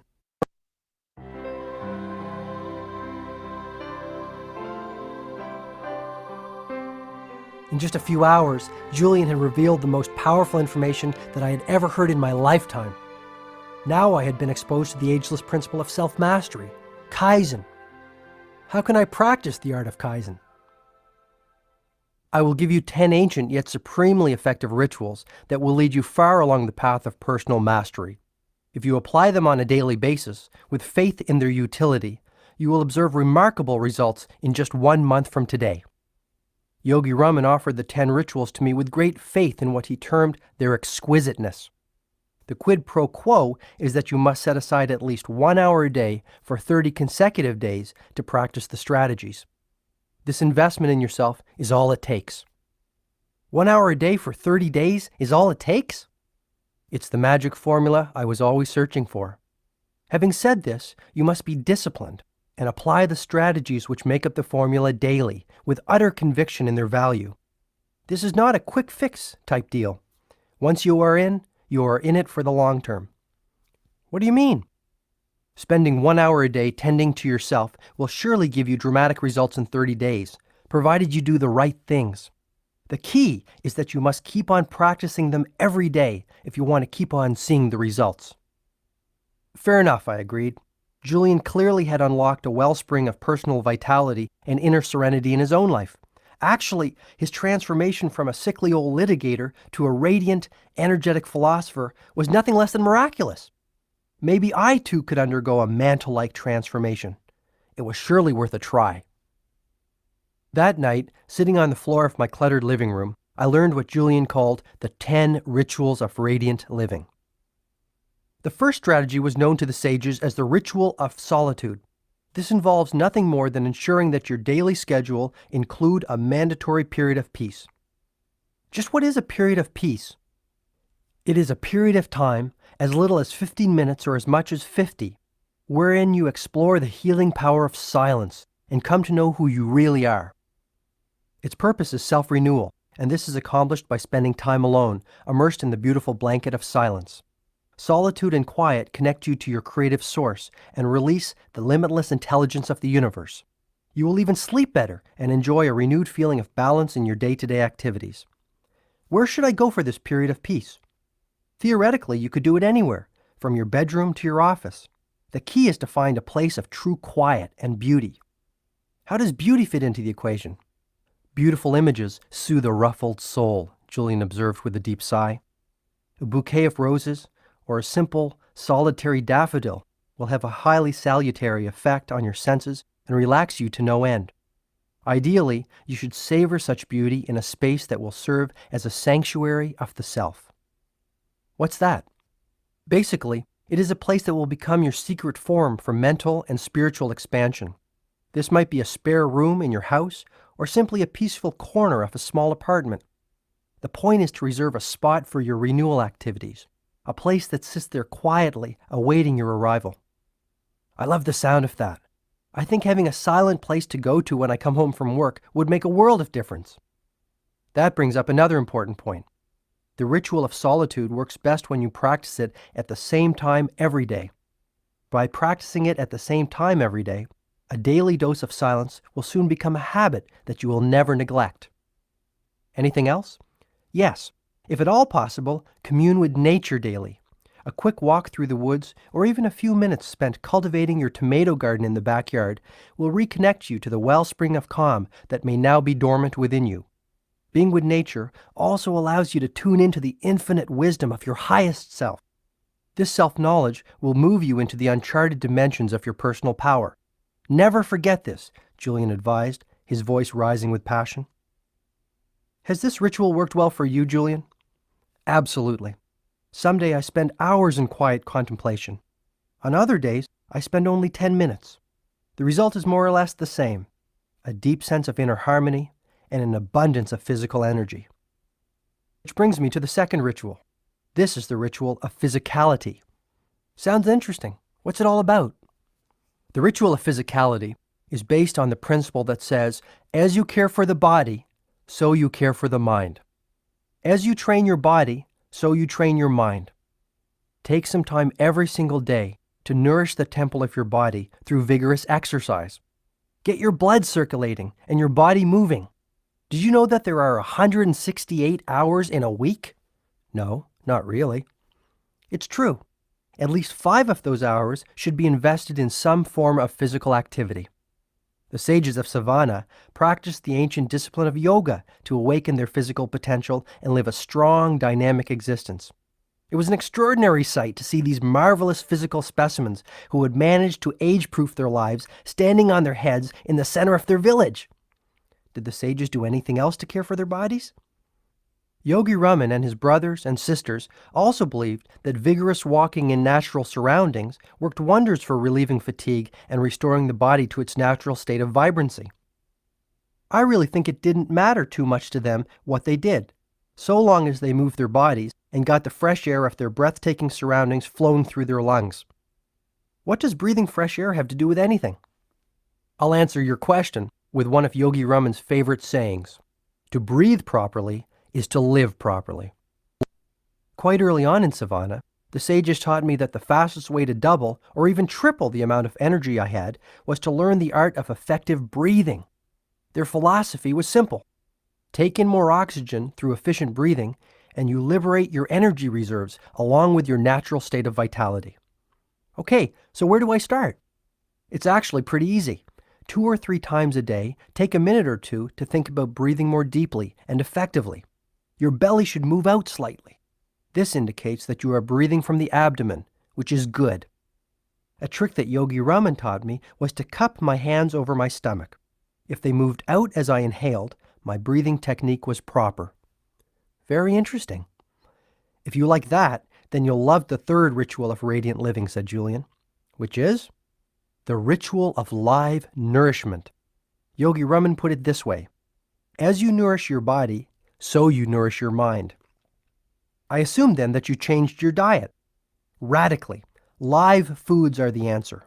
Live foods are those which are created through the natural interaction of the sun, air, soil, and water. What I'm talking about here is a vegetarian diet. Fill your plate with fresh vegetables, fruit, and grains, and you might just live forever. Is that possible? Most of the sages were well over 100, and they showed no signs of slowing down. But is this type of diet healthy? This is the diet that nature intended. It is alive, vital, and supremely healthy. The sages have lived by this diet for many thousands of years. If you like meat, you can certainly keep eating it. Just remember that you are ingesting dead food. If you can, cut back on the amount of red meat that you eat. It is really hard to digest, and since your digestive system is one of the body's most energy-consuming processes, valuable energy reserves are needlessly depleted by this foodstuff. Do you see what I'm getting at? Just compare how you feel after eating a steak with your energy levels after you've had a salad. If you don't want to become a strict vegetarian, at least start having a salad with every meal and fruit for dessert. Even this will make a huge difference in the quality of your physical life. Try it for about a month and judge the results for yourself. You will feel phenomenal. Okay, if it's good enough for the sages, it's good enough for me. I promise you I will give it a shot. If I have sold you on the ritual of live nourishment, I think you will love the fourth one. The student is still holding his empty cup. The fourth ritual is known as the ritual of abundant knowledge. It centers around the whole notion of lifelong learning and expanding your knowledge base for the good of yourself and all those around you. Read regularly. Reading for 30 minutes a day will do wonders for you, but I must caution you. Do not read just anything. Make it something that will improve both you and the quality of your life. What did the sages read? They spent many of their waking moments reading and rereading the ancient teachings of their ancestors. They devoured this philosophical literature. It was in Savannah that I really learned the power of the book and the principle that a book is the best friend of the wise. To truly get the best out of a great book, you must study it, not just read it. The sages would read many of the books of wisdom in their vast library 10 or 15 times. They treated great books as scriptures, holy documents of divine origin. Wow, is reading really that important? 30 minutes a day will make a delightful difference in your life because you will quickly start to see the vast reserves of knowledge available for your use. Read the right books. Learn how those who have preceded you have handled the challenges you are currently facing. What exactly are the right books? Any titles you could recommend to an eager young beaver? I said, flashing a broad grin. Sure. You will thrive on the biography of the great American Benjamin Franklin. I think you will also find much growth impetus from Mahatma Gandhi's autobiography entitled The Story of My Experiments with Truth. I also suggest that you read Siddhartha by Hermann Hesse, the highly practical philosophy of Marcus Aurelius, and some of the work of Seneca. You might even read Think and Grow Rich by Napoleon Hill. I read it last week and I thought it was very profound. Think and Grow Rich, I exclaimed. But I thought you left all that behind you. I'm really sick and tired of all the make money fast manuals that are being peddled out there by snake oil salesmen preying on the weak. Easy, big fella. I couldn't agree with you more, offered Julian, with all the warmth and patience of a wise, loving grandfather. That little book is not about making a lot of money. It's about making a lot of life. Think and Grow Rich is about abundance, including spiritual abundance, and how to attract all that is good into your life. You might do well to read it, but I will not press the point. Sorry, Julian. I guess my temper gets the better of me sometimes, I offered apologetically. One more thing I need to improve. I really am grateful for all that you are sharing with me. No problem. My point is simply read and keep reading. Do you want to know something else interesting? What?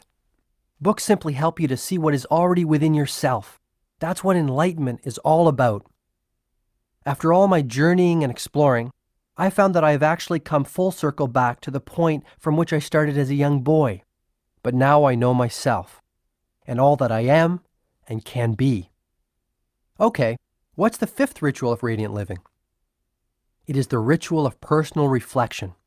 You see, we all have many sleeping talents inside of us. By taking the time to get to know them, we kindle them. However, silent contemplation will deliver even more than this. This practice will make you stronger, more at ease with yourself, and wiser. I'm still a little fuzzy on the concept, Julian. Every night, the sages would retire to the sanctuary of their huts covered by fragrant rose petals and sit in deep contemplation. Yogi Raman would actually take a written inventory of his day. What kinds of things would he write down, I asked. First, he would list all of his activities, from the personal care activities of his morning to his interactions with the other sages. Interestingly, he would also write down the thoughts he had run through his mind during that particular day. Isn't that hard to do? I can hardly remember what I thought 5 minutes ago, let alone 12 hours ago. Take the time to think. Get into the regular habit of personal introspection. Once Yogi Raman had listed all that he had done and all that he had thought in one column, he would then do an assessment in another column. As he was confronted by his activities and thoughts in the written form, he asked himself whether they were positive in nature. If they were, he resolved to continue giving his precious energy to them. And if they were negative, then he would come up with a clear course of action to get rid of them. I think an example might help me. Can it be personal? Julian asked. Sure, I'd love to know some of your innermost thoughts, I suggested. Actually, I was thinking about yours. We both started to giggle like a couple of kids in a schoolyard.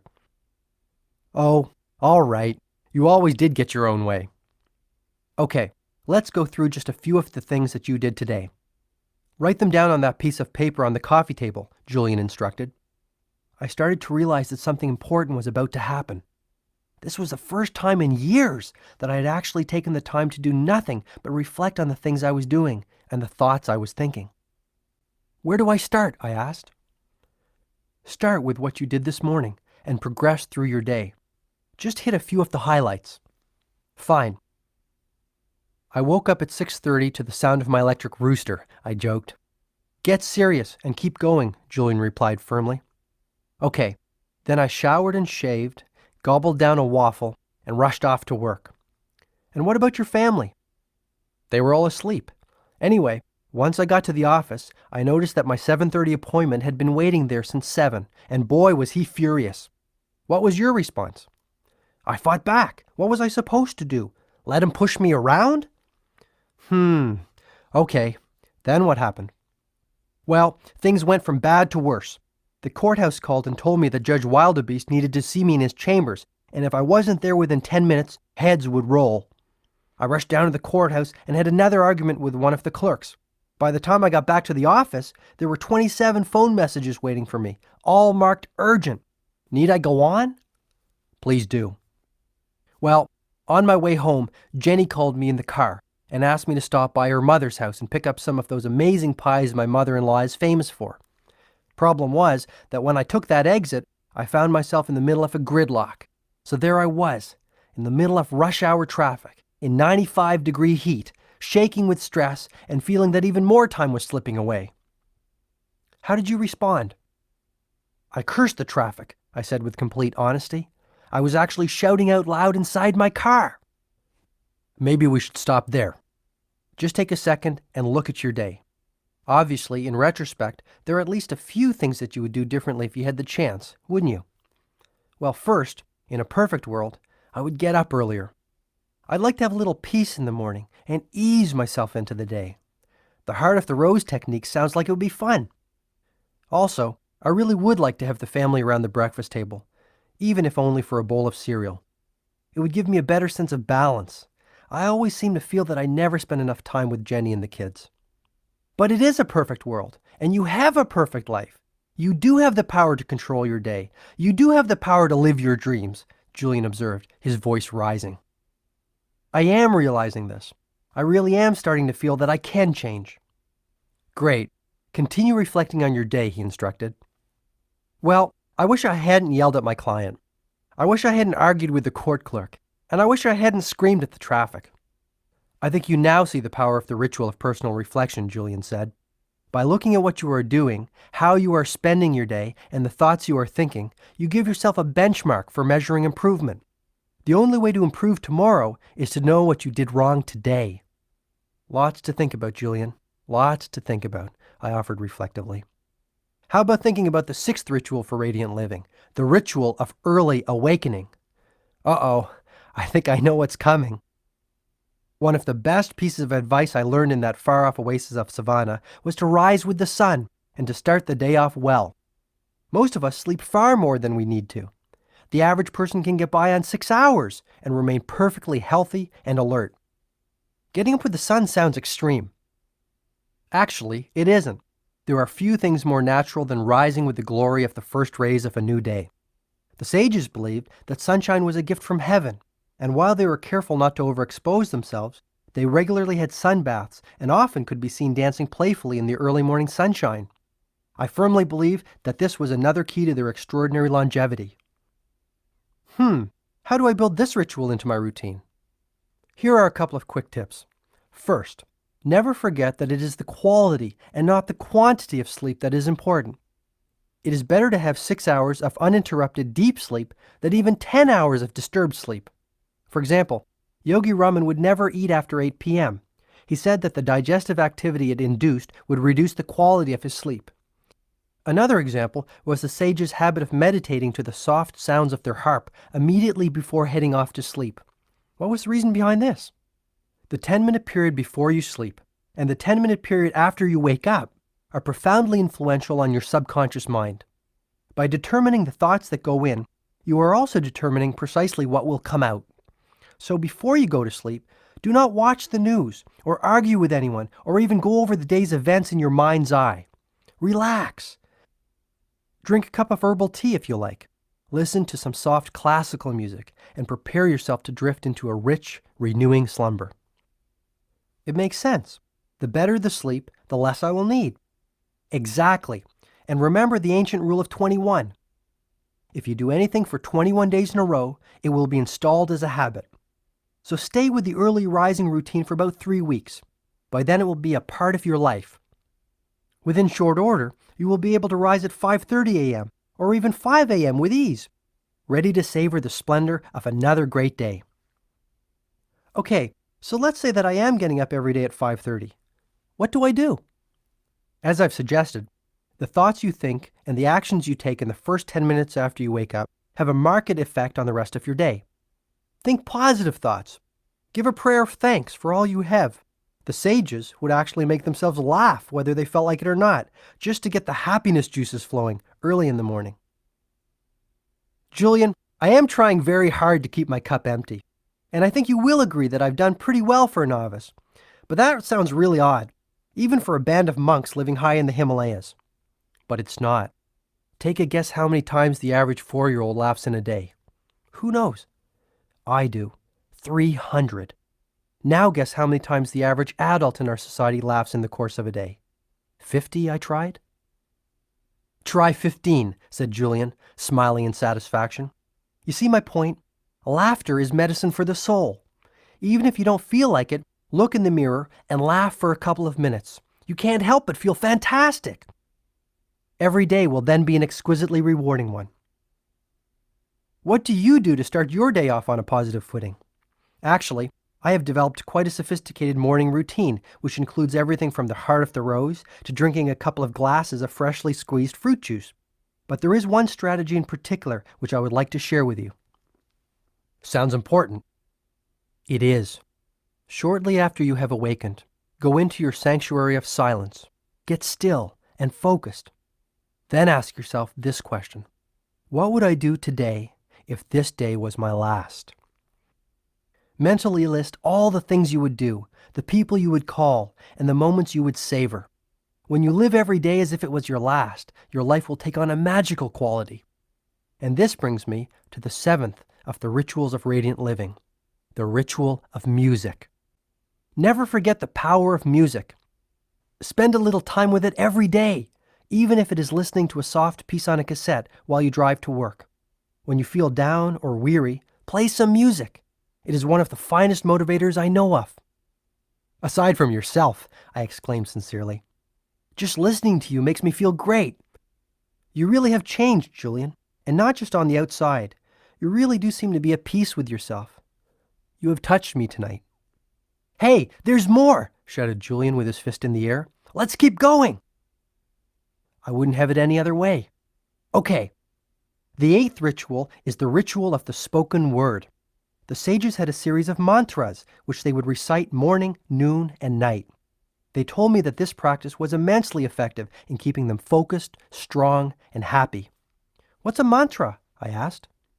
"A mantra is nothing more than a collection of words strung together to create a positive effect. In Sanskrit, man means mind, and tra means freeing. So a mantra is a phrase which is designed to free the mind. And believe me, John, mantras accomplish this objective in a very powerful way." "So mantras are spoken?" "They don't have to be. Written affirmations also are very effective. But I have found that repeating a mantra aloud has a wonderful effect on my spirit. When I need to feel motivated, I might repeat, 'I am inspired, disciplined, and energized' out loud 200 or 300 times. To maintain the supreme sense of self-confidence I have cultivated, I might repeat, 'I am strong, able, and calm.' I even use mantras to keep me youthful and vital," Julian admitted. Which leads us to the 9th ritual of radiant living quite nicely. This is the ritual of congruent character. This ritual requires you to take daily, incremental action to build your character. Perhaps Yogi Raman articulated the formula best when he stated, "You sow a thought, you reap an action. Reap an action, you sow a habit. Sow a habit, you reap a character. Sow a character, you reap your destiny." What kinds of things should I do to build my character? Anything that cultivates your virtues. Before you ask me what I mean by virtues, let me clarify the concept. The wise people of the Himalayas believed strongly that a virtuous life was a meaningful life, so they governed all their actions by a series of timeless principles. But I thought you said they governed their lives by their purpose. Yes, this is quite so, but their life's calling included living in a manner congruent to these principles. They are, simply stated, industry, compassion, humility, patience, honesty, and courage. When all your actions are congruent and aligned with these principles, you will feel a deep sense of inner harmony and peace. This is also when your life will move from the ordinary into the realm of the extraordinary, and you will begin to sense the sacredness of your being. It is the first step to lifelong enlightenment. Have you tasted this experience? I asked. I have, and I believe you will too. Do the right things. Act in a way that is congruent with your true character. Act with integrity. Be guided by your heart. The rest will take care of itself. You are never alone, you know. And the final ritual? This is the all-important ritual of simplicity. This ritual requires you to live a simple life. As Yogi Raman said, one must never live in the thick of thin things. Focus only on your priorities, those activities which are truly meaningful. Your life will be uncluttered, rewarding, and exceptionally peaceful. This I promise you.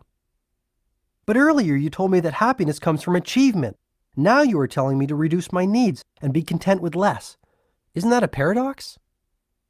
Excellent point, John. It might seem like a contradiction, but it isn't. Lifelong happiness does come through striving to realize your dreams. The key is not to make your happiness contingent on finding that elusive pot of gold at the end of the rainbow. For example, even though I was a millionaire many times over, I was so money-driven that I couldn't enjoy all that I had. You know, there came a time when all I could eat was bread and water, Julian said, growing very quiet and pensive. Are you serious? I always thought that you ate at the best restaurants with all those celebrity friends of yours. That was in the early days. Not many people know about this, but the burden of my out-of-control lifestyle gave me a bleeding ulcer. Julian caught himself. But I'm not one to live in the past. It was another one of life's great lessons. To transcend pain, I had to first experience it. I wouldn't be where I am today without it, he said stoically. Any ideas on what I should do to bring the ritual of simplicity into my life? I asked. There are so many things you can do. Stop picking up the phone every time it rings. Stop wasting time reading junk mail. Stop eating out 3 times a week. Give up your golf club membership and spend more time with your kids. Spend a day a week without your watch. Watch the sun rise every few days. Sell your cellular phone. and dump your pager. Need I continue? Julian asked rhetorically. I get the point. But sell the cell phone? I asked anxiously, feeling as a baby might at the doctor's suggestion that his umbilical cord should be cut. Like I've said, my duty is to share the wisdom I've learned through my journey with you. You need not apply every strategy to make your life work.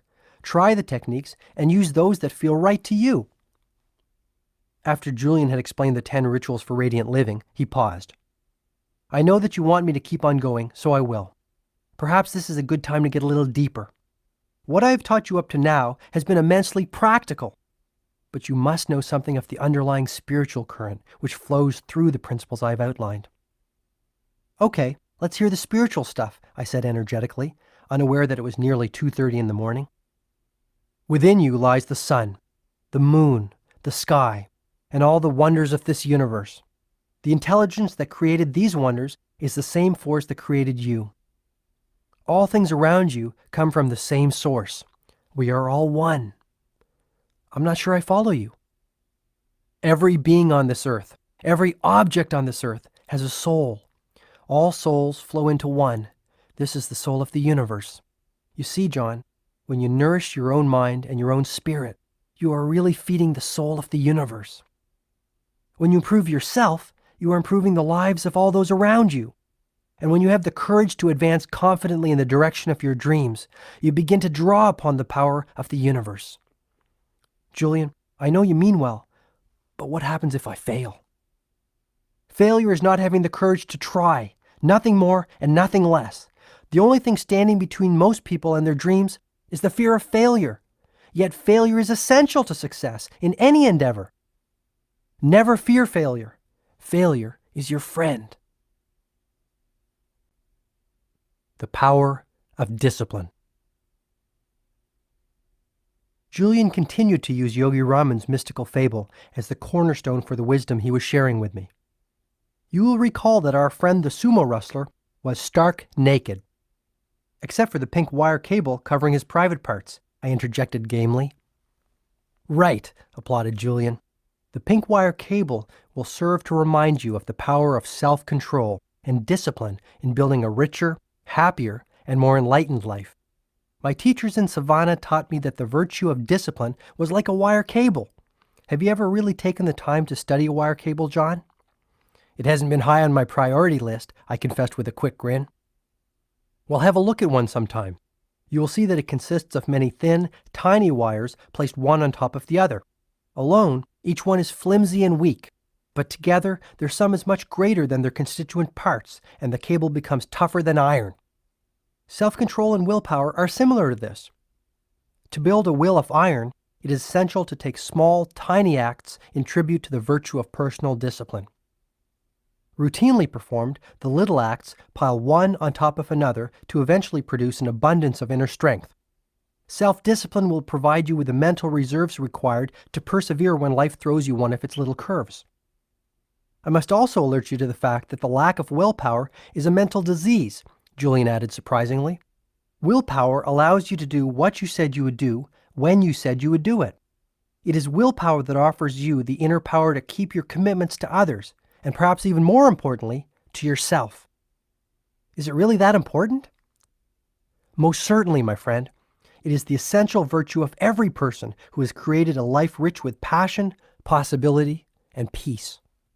Julian then reached into his robe and pulled out a shiny silver locket, the kind you might see in a museum exhibit on ancient Egypt.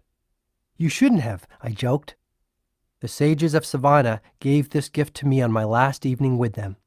It was a joyous, loving celebration between members of a family who had lived life to the fullest. It was one of the greatest and one of the saddest nights of my life. I left part of myself high in the Himalayas that evening, Julian said, his voice growing soft. What are the words engraved on the locket? Here, I'll read them to you. Never forget them, John. They have really helped me when times got tough. Through the steel of discipline, you will forge a character rich with courage and peace. Through the virtue of will, you are destined to rise to life's highest ideal and live within a heavenly mansion filled with all that is good, joyful, and vital. Without them, you are lost, like a mariner without a compass, one who eventually sinks with his ship. Julian added, building self-control and discipline into your life will also bring you a tremendous sense of freedom. This alone will change things. Julian then noted the many practical benefits that the cultivation of discipline would bring. Believe it or not, developing the power of your will can erase the worry habit, keep you healthy, and give you far more energy than you have ever had.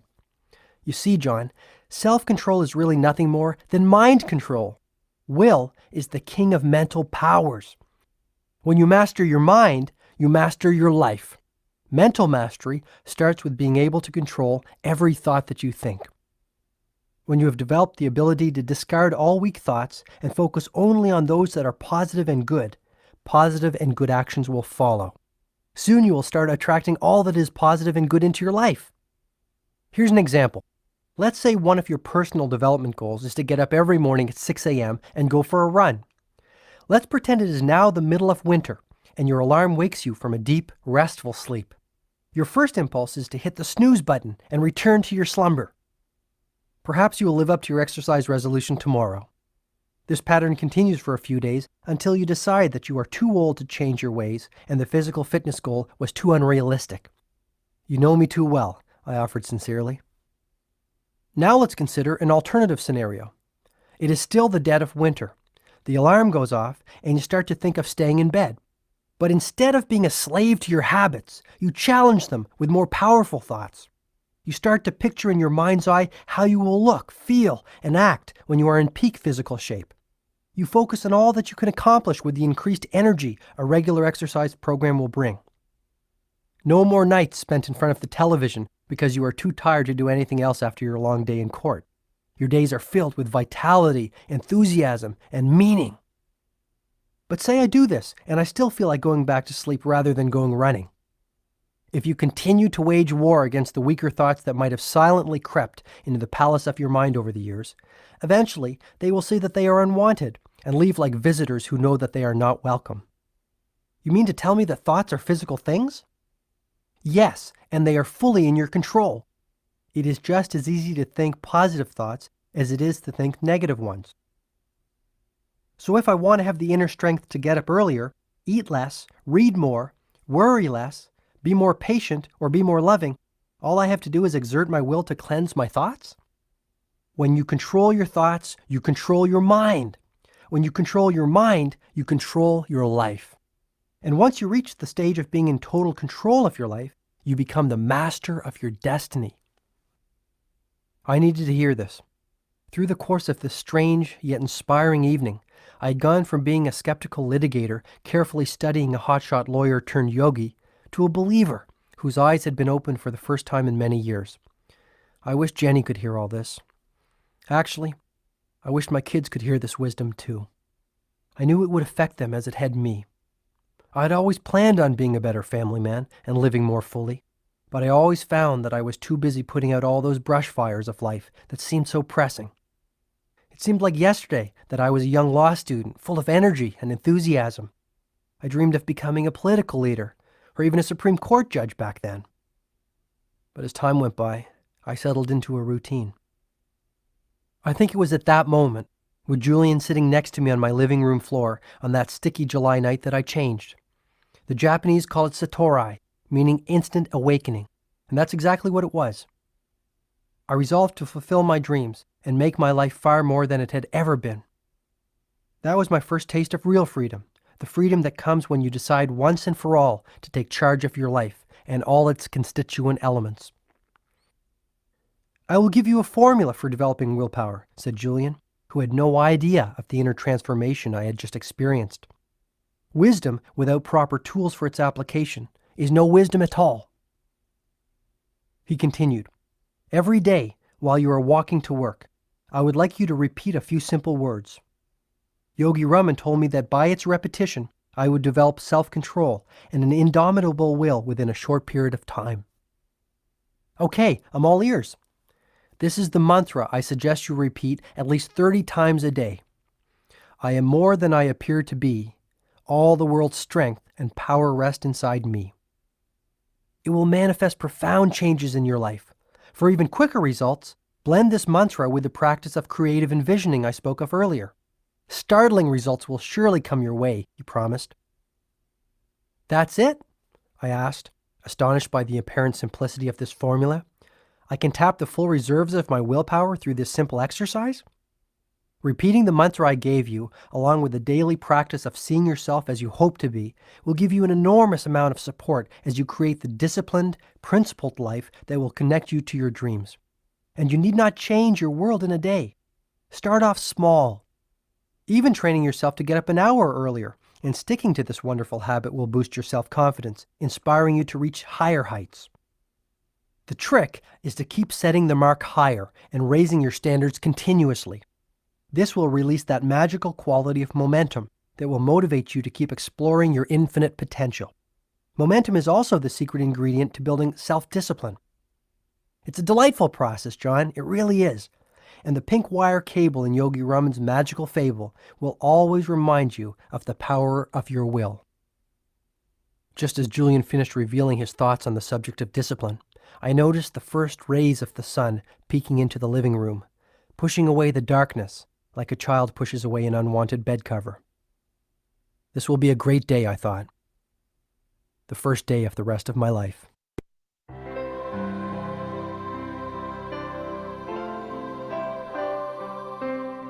Your most precious commodity. You know what's funny about life? Julian said. By the time most people figure out what they really want and how to go about attaining it, it's usually too late. Is that what the stopwatch in Yogi Raman's fable is all about? Yes. The naked, 9-foot-tall, 900-pound sumo wrestler with the pink wire cable covering his private parts slips on a shiny gold stopwatch that someone has left in the beautiful garden, Julian reminded me. And exactly what does the shiny gold stopwatch represent? It is a symbol of our most precious commodity, time. What about positive thinking and goal setting and self-mastery? They all mean nothing without time. About 6 months after I made Savannah my temporary home, one of the sages came to my hut while I was studying. Her name was Divya. She was a stunningly beautiful woman with jet black hair that fell below her waist, and in a very gentle and sweet voice, she informed me that she was the youngest of all of the sages. She also said that she had come to me on the instructions of Yogi Raman. As the youngest of our community, I have been asked to bring you a gift. It is from all of us, and we offer it as a token of our respect for you, one who has traveled so far to learn our ways. What was the gift? I asked impatiently. It was a miniature hourglass, which had been made from blown glass and a small piece of sandalwood. Seeing my expression, Divya quickly told me that each of the sages had received one of these instruments as children. Though we have no possessions and live pure, simple lives, we respect time and note its passing. These little hourglasses serve as daily reminders of our mortality and the importance of living full, productive days while advancing our purposes. These monks kept time? Each and every one of them understood the importance of time. They each had developed what I call a time consciousness. Time is the greatest leveler. Whether we are privileged or disadvantaged, whether we live in Texas or Tokyo, we all have been allotted days with only 24 hours. Once I heard my father say it was the busiest people who have time to spare. What do you make of that? Busy, productive people are highly efficient with their time. They must be in order to survive. Being an excellent time manager doesn't mean that you must become a workaholic. On the contrary, time mastery allows you more time to do the things that are truly meaningful to you. Time mastery leads to life mastery. Guard your time well. Remember, it's a non-renewable resource. Let me give you an example, Julian offered. Let's say it's Monday morning, and your schedule is overflowing with appointments and meetings. Let's say you took 15 minutes the night before to plan your day. Or to be even more effective, let's say you took 1 hour on your quiet Sunday morning to organize your entire week.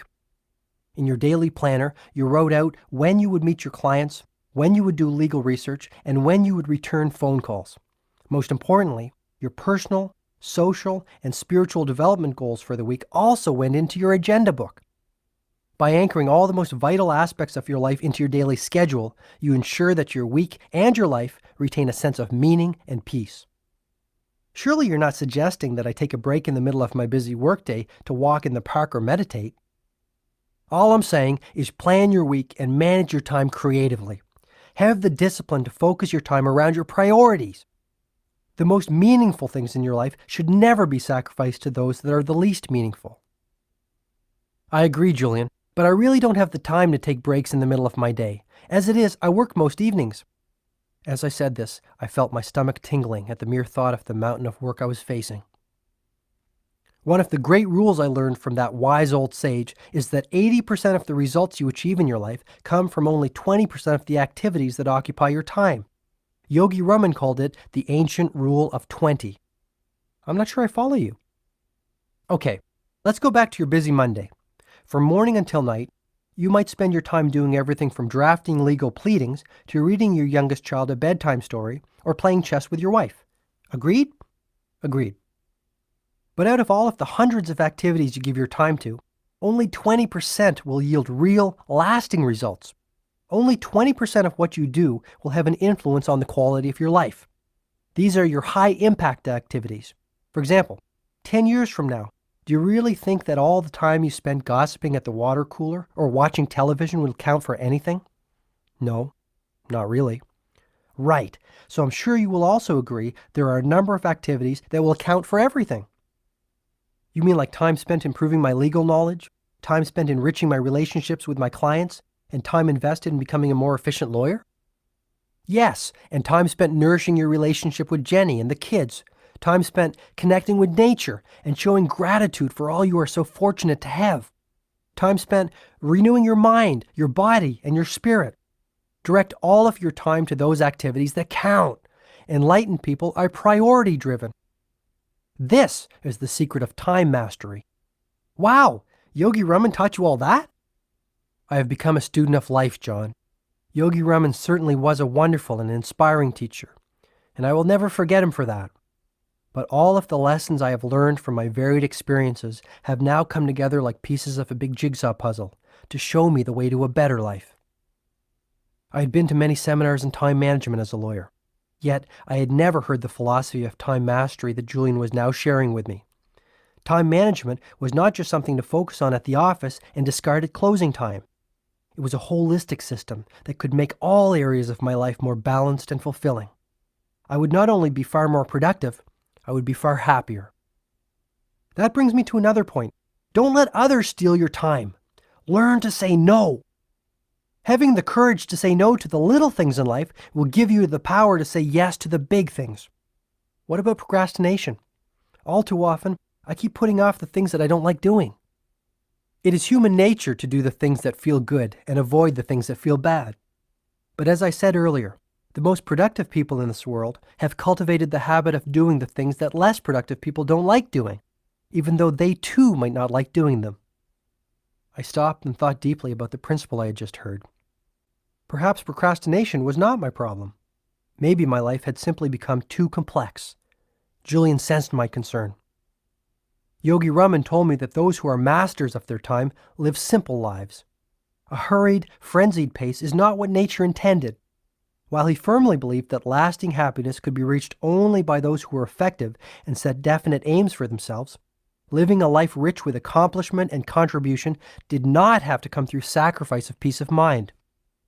This is what I found so fascinating about the wisdom I was hearing. It allowed me to be more productive and yet fulfill my spiritual longings. I started to open up myself even more to Julian. You have always been honest and forthright with me, so I will be the same with you. I don't want to give up my practice and my house and my car to be happier and more satisfied. I like my toys and the material things I have earned. They are my rewards for all the hours I have worked over the years. But I feel empty. I really do. There is so much I could do with my life. You know, I'm almost 40, and I have never been to the Grand Canyon or the Eiffel Tower. I can't even remember the last time I took a long, quiet walk by myself after a snowfall, just to hear the sounds and to enjoy the sensations. Then simplify your life, Julian suggested sympathetically. Apply the ancient ritual of simplicity to every aspect of your world. Too many people are dreaming of some magical rose garden on the horizon rather than enjoying the one growing in their backyards. What a tragedy. Any suggestions? That I will leave to your own imagination. Oh, And that reminds me of another thing I do to make sure my life stays calm and simple. What's that? I love to have a quick nap in the afternoon. I find it keeps me energetic, refreshed, and youthful. I guess you could say that I need my beauty sleep, Julian laughed. Beauty has never been one of your strong points. A sense of humor has always been one of yours, and for this I commend you. I think Yogi Raman said it best when he said, "Laughter opens your heart and soothes your soul." No one should ever take life so seriously that they forget to laugh at themselves. Julian had one final thought to share on the subject of time. Perhaps most importantly, John, stop acting like you have 500 years to live. Develop a deathbed mentality. When you adopt a deathbed mentality, you live every day as if it was your last. The deathbed question alone has the power to change your life. It will energize your days and bring a rush of zest and spirit to all that you do. Powerful stuff. Here's more. There is a simple remedy to break the spell of frustration that plagues so many people. Act as if failure is impossible and your success will be assured. Be brave and set no limits on the workings of your imagination. Never be a prisoner of your past. Become the architect of your future. You will never be the same. As the city started to awaken and the morning grew into full bloom, my ageless friend started to show the first signs of weariness after a night spent sharing his wisdom with an eager student. I had been astonished by Julian's stamina, his boundless energy, and his endless enthusiasm. "We are moving to the end of Yogi Raman's magical fable and approaching the time when I must leave you," he said gently. "Are you going to tell your partners that you have returned home?" I asked, my curiosity getting the better of me. "Probably not," Julian replied. "I'm so different from the Julian Mantle they knew. They wouldn't recognize me." "You really are a new man," I agreed, chuckling inwardly as I pictured this mystical monk, adorned in the traditional robes of Savannah, stepping into the striking red Ferrari of his former life. "A new being is probably even more accurate." "I don't see the distinction," I confessed. "There is an ancient saying in India, 'We are not human beings having a spiritual experience. We are spiritual beings having a human experience. I see what I am. I am no longer in the world. The world is in me.'" "I'm going to have to chew on that one for a while," I said in total honesty, not quite comprehending what Julian was talking about. "Sure. I understand, my friend. A time will come when you are clear on what I am saying. If you follow the principles I have revealed to you and apply the techniques I have offered, you will surely advance along the path of enlightenment. You will see your life for what it really is, a small blip on the canvas of eternity, and you will come to see clearly who you are and the ultimate purpose of your life. Which is? To serve, of course. Listen to your conscience. It will tell you that your calling in life is ultimately selfless service to others in some form or another. My mission is to spread the ancient wisdom of the sages of Savannah to all those who need to hear it. This is my purpose." The fire of knowledge had kindled Julian's spirit. He was so passionate, so committed, and so fervent about what he was saying that it was reflected even in his physical dimension. His transformation from a frail old litigator to a vital young Adonis was not brought about by a simple change in his diet or a daily dose of some quick-fix exercise plan. He had found the secret that people through the ages have been searching for. It was more than the secret of youth, fulfillment, or even happiness. Julian had discovered the secret of the self. The ultimate purpose of life. "The sages of Savannah were not only the most youthful people I have ever met," observed Julian. "They were also the kindest. Yogi Raman told me that when he was a child, as he waited for sleep, his father would ask him what good deeds he had performed through the course of that day. Believe it or not, if he said that he hadn't done any, his father would request that he get up and perform some act of kindness and selfless service before he was permitted to go to sleep." Julian went on, "One of the most essential of all the virtues for enlightened living that I can share with you, John, is this one. When all is said and done, no matter what you have achieved, the quality of your life will come down to the quality of your contribution." Does this have something to do with the fresh yellow roses in Yogi Raman's fable? Of course it does. The flowers will remind you of the ancient Chinese proverb, "A little bit of fragrance always clings to the hand that gives you roses." The meaning is clear. When you work to improve the lives of others, you indirectly elevate your own life in the process. When you take care to practice random acts of kindness daily, your own life becomes far richer and more meaningful. To cultivate the sacredness and sanctity of every day, serve others in some way. Are you suggesting that I get involved in some volunteer work? That's an excellent starting point, but what I'm speaking of is much more philosophical than that. I'm suggesting that you adopt a new paradigm of your role on this planet. You're losing me again. Shed some light on the term paradigm. I'm not really familiar with it. A paradigm is simply a way of looking at a circumstance or at life in general. Some people see the glass of life as half empty. The optimists see it as half full. They interpret the same circumstance differently because they have adopted a different paradigm. A paradigm is basically the lens through which you see the events of your life, both external and internal. To dramatically improve the quality of your life, you must cultivate a new perspective of why you are here on Earth. You must realize that there can only be one real reason for your being here. And that would be to give yourself to others and to contribute in a meaningful way, Julian replied. Our world is in the midst of great change. People are trading in money for meaning.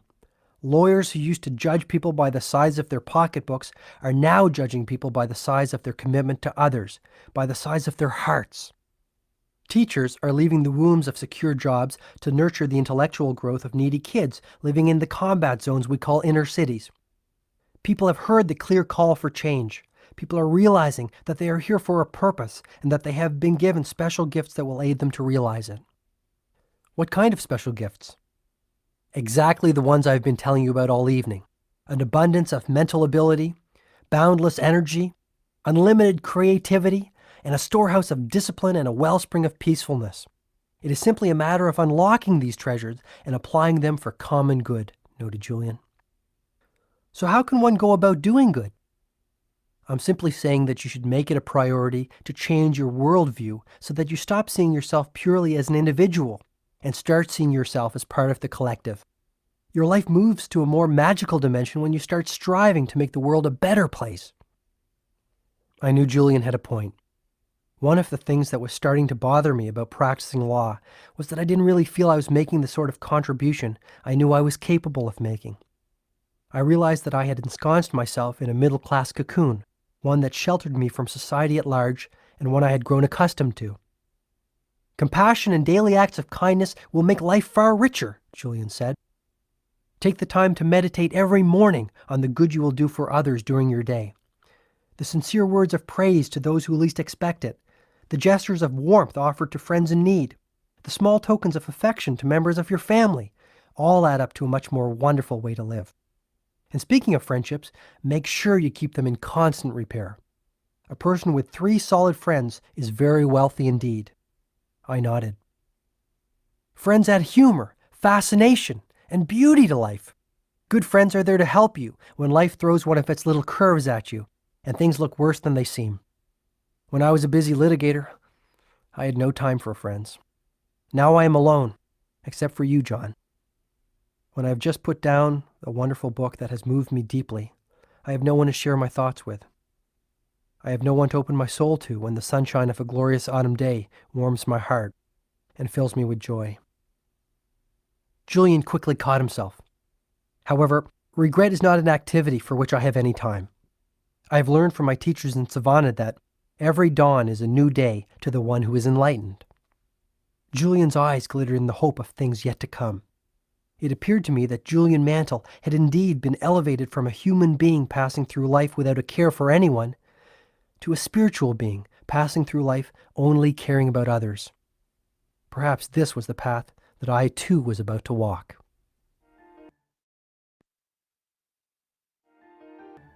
The timeless secret of lifelong happiness. It had been over 12 hours since Julian had arrived at my house. Those 12 hours were, without a doubt, the most important of my life. All at once, I was feeling exhilarated, motivated, and yes, even liberated. I realized that I had not even begun to explore the reaches of my human potential.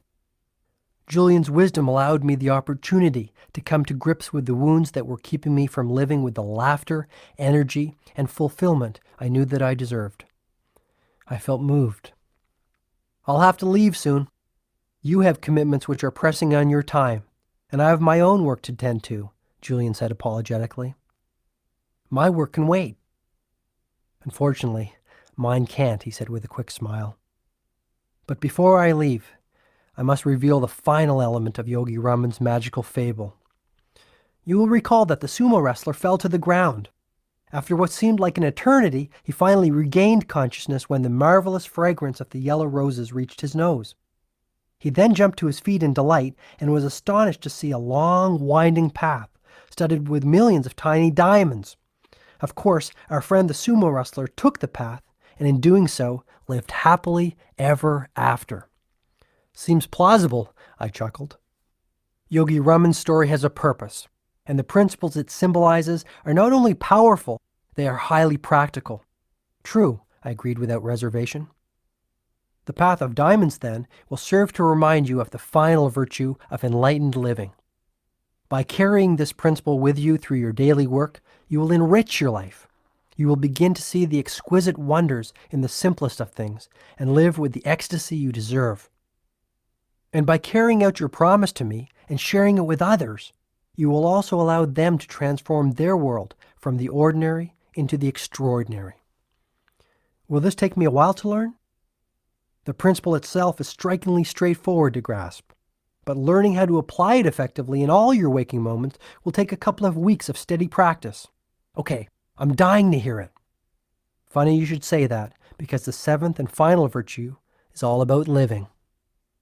The sages of Savannah believed that a truly joyful and rewarding life comes only through a process they called living in the now. The most important moment is now. Learn to live in it and savor it fully. I understand exactly what you're saying, Julian. My mind is always flooded by a million little thoughts pulling me in a million different directions. It's really frustrating. Why? It tires me out. I guess I just don't have peace of mind. Yet I have experienced times when my mind is fully occupied on only what was in front of me. Often, this happened when I was under the gun to crank out a legal brief, and I didn't have time to think about anything other than the task at hand. I've also felt this kind of total focus when I was playing soccer with the boys, and I really wanted to win. Hours seemed to pass by in minutes, and I felt centered. It was as if the only thing that mattered to me was what I was doing in that very moment. Come to think of it, these were probably the times when I felt the most peaceful as well. Julian replied, "Being engaged in a pursuit that truly challenges you is the surest route to personal satisfaction. But the real key to remember is that happiness is a journey, not a destination. Live for today. There will never be another one quite like it," finished Julian, his smooth hands coming together as if to give a prayer of thanks for being privy to what he had just said. Is that the principle that the path of diamonds in Yogi Raman's fable symbolizes? I asked. You can have the life you deserve the very moment you start to understand that the path you are currently walking on is one rich with diamonds and other priceless treasures. Enjoy the beauty and the sacredness of all that is around you. You owe it to yourself. Does that mean that I should stop setting big goals for my future and concentrate on the present? No, replied Julian firmly. Goals and dreams for the future are essential elements in every truly successful life. My point is simply this. Never put off happiness for the sake of achievement. Today is the day to seize the moment and live a life that soars. Today is the day to live from your imagination and harvest your dreams. And please never, ever forget the gift of family. I'm not sure I know exactly what you mean, Julian. Live your children's childhood, came the simple reply. Huh? I muttered, perplexed at the apparent paradox. Few things are as meaningful as being a part of your children's childhood. What is the point of climbing the steps of success if you have missed the first steps of your own kids? What is the use of being known across the country as a red-hot trial lawyer if your kids don't even know their father, Julian offered, his voice now quivering with emotion. I know where if I speak. This last comment floored me. What could this former millionaire playboy know about being a father? I do know something of the blessings we call children, he said softly. But I always thought you were the city's most eligible bachelor before you threw in the towel and gave up your practice. Before I was caught up in the illusion of that fast and furious lifestyle, you know that I was married. Yes? He then paused, as a child might before telling his best friend a closely guarded secret. What you do not know is that I also had a little daughter. She was the sweetest, most delicate creature I have ever seen in my life. People told me I had a brilliant future, a stunningly beautiful wife, and a wonderful daughter. Yet when life seemed to be perfect, it was all taken from me in an instant. For the first time since his return, Julian's eternally joyful face was enveloped in sadness. A single tear began to slide down one of his bronzed cheeks and dripped onto the velvety fabric of his ruby-red robe. You don't have to continue, Julian, I offered sympathetically, placing an arm around his shoulder to comfort him. The drunk driver who killed my daughter didn't take away only one precious life on that sun-soaked October afternoon. He took two. After my daughter's passing, my life unraveled. I started spending every waking moment at the office, foolishly hoping that my legal career might be the salve for the pain of a broken heart. My wife, who had been my constant companion since law school, left me, citing my obsession with work. My health deteriorated, and I spiraled into the infamous life that I was engaged in when we first met.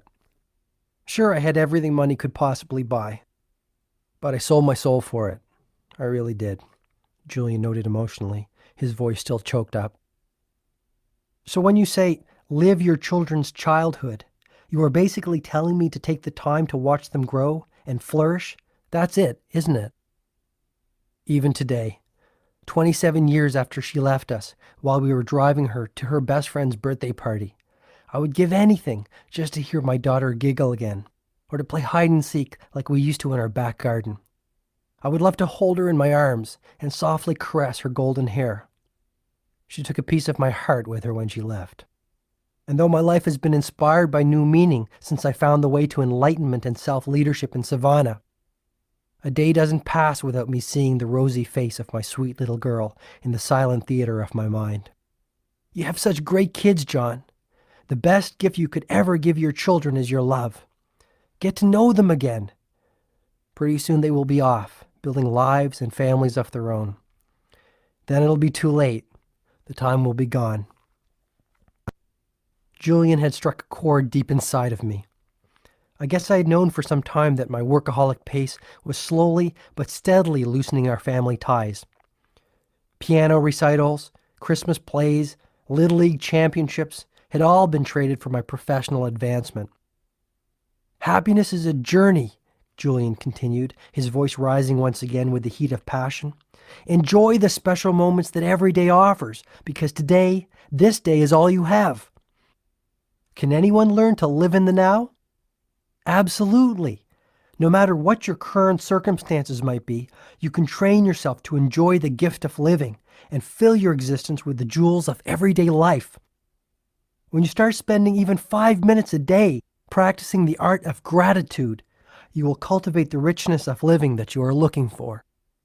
So by giving daily thanks for all of my assets, whether these are material or spiritual, I will develop the habit of living in the moment? Yes, this is an effective method for putting far more living into your life. When you savor the now, you kindle the fire of life that allows you to grow your destiny.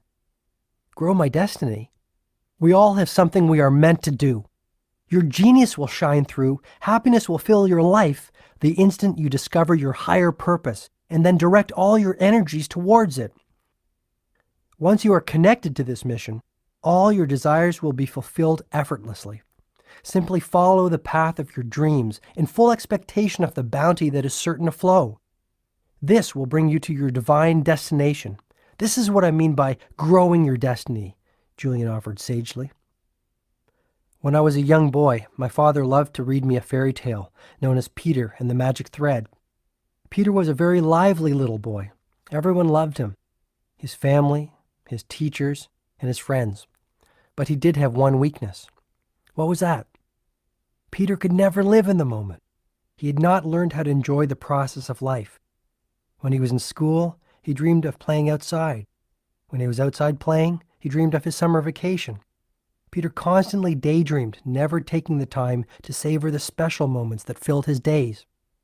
One morning, Peter was out walking in a forest near his home. Feeling tired, he decided to rest on a patch of grass and eventually dozed off. After only a few minutes of deep sleep, he heard someone calling his name. "Peter! Peter!" came a shrill voice from above. As he slowly opened his eyes, he was startled to see a striking woman standing above him. She must have been well over 100 years old, and her snow-white hair dangled well below her shoulders like a matted blanket of wool.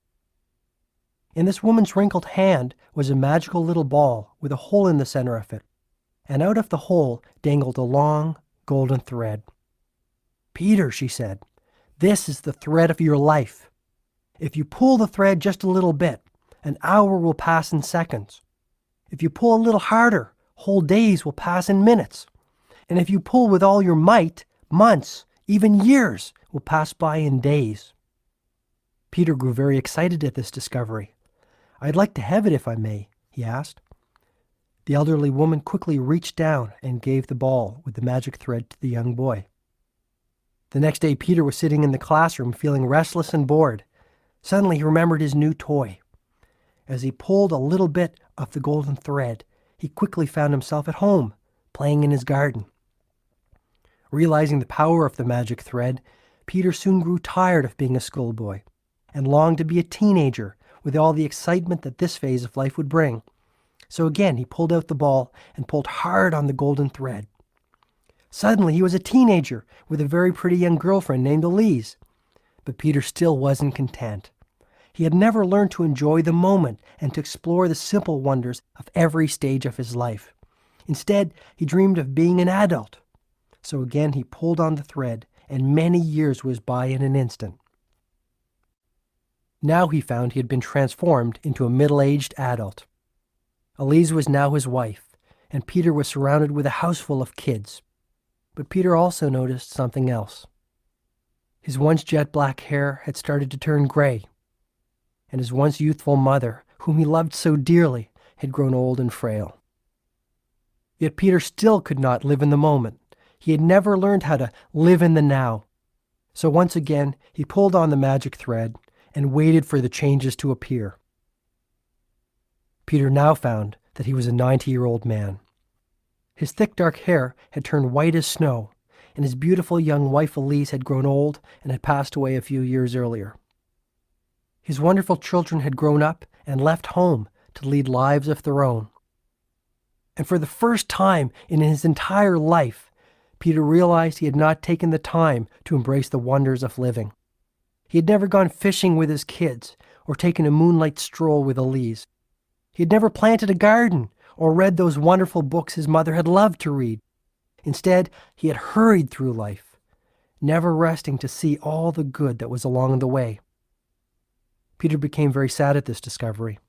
He decided to go out to the forest where he used to love to walk as a young boy, to clear his head and warm his spirit. As he entered the forest, he noticed that the little saplings of his childhood had grown into mighty oaks. The forest itself had matured into a paradise of nature. He lay down on a small patch of grass and fell into a deep slumber. After only a minute, he heard someone calling out to him. "Peter! Peter!" cried the voice. He looked up in astonishment to see that it was none other than the old woman who had given him the ball with the magic golden thread many years earlier. "Have you enjoyed my special gift?" she asked. Peter was direct in his reply. "At first it was fun, but now I hate it. My whole life has passed before my eyes without giving me the chance to enjoy it. Sure, there would have been sad times as well as great times, but I haven't had the chance to experience either. I feel empty inside.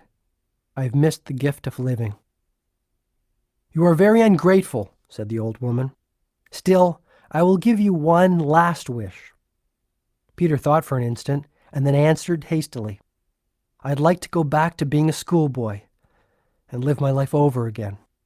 He then returned to his deep sleep. Again he heard someone calling his name and opened his eyes. Who could it be this time, he wondered. When he opened his eyes, he was absolutely delighted to see his mother standing over his bedside. She looked young, healthy, and radiant. Peter realized that the strange woman of the forest had indeed granted his wish, and he had returned to his former life. "Hurry up, Peter! You sleep too much.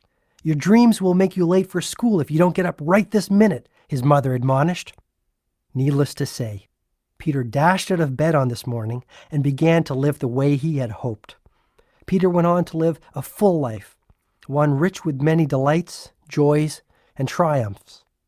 But it all started when he stopped sacrificing the present for the future and began to live in the moment. Today is your chance to awaken to the gift of living before it is too late, Julian continued. Let this new day be the defining moment of your life, the day that you make the decision once and for all to focus on what is truly important to you. Revive your spirit and start tending to your soul. This is the way to nirvana. Nirvana?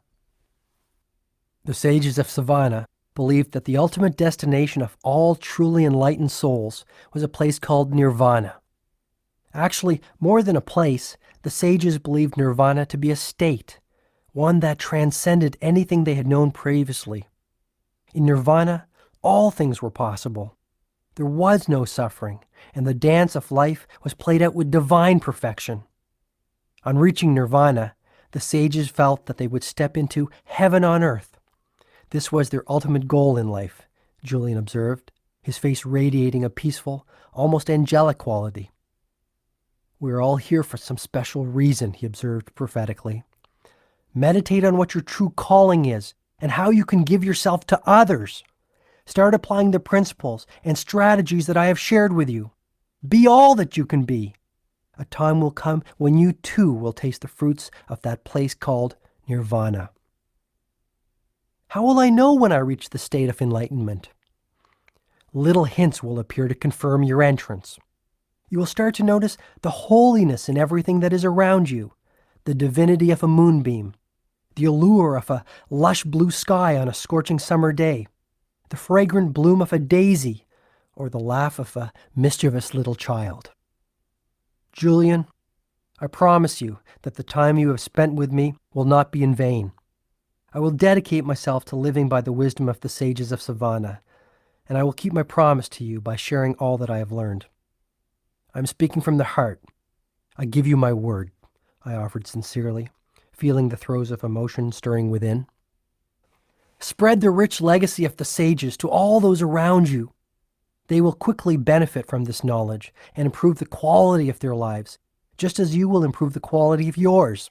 And remember, the journey is to be enjoyed. The road is just as good as the end. I let Julian continue. Yogi Raman was a great storyteller, but there was one story he told me which stood out amongst the rest. May I share it with you? Absolutely. Many years ago, in ancient India, a Maharaja wanted to build a great tribute to his wife as a sign of his deep love and affection for her.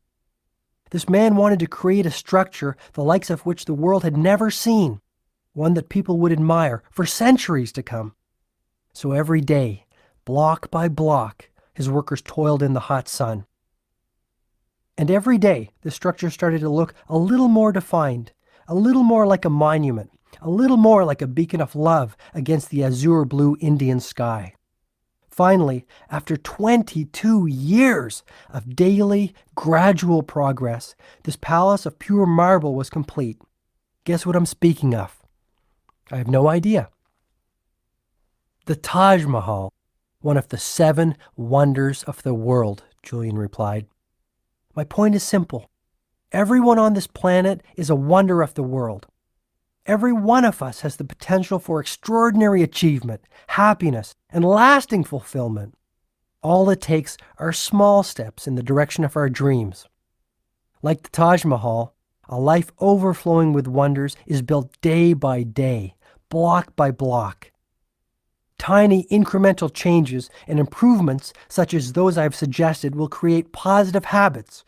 Positive habits will create results, and results will inspire you towards greater personal change. Begin to live every day as if it was your last. Starting today, learn more, laugh more, and do what you truly love to do. Do not be denied your destiny, for what lies behind you and what lies in front of you matter little compared to what lies within you. Without saying another word, Julian Mantle, the millionaire lawyer turned enlightened monk, got up, embraced me like the brother he had never had, and walked out of my living room into the thick heat of another scorching summer day. As I sat alone and collected my thoughts, I noticed that the only evidence I could find of this sage messenger's extraordinary visit sat silently on the coffee table in front of me. It was his empty cup.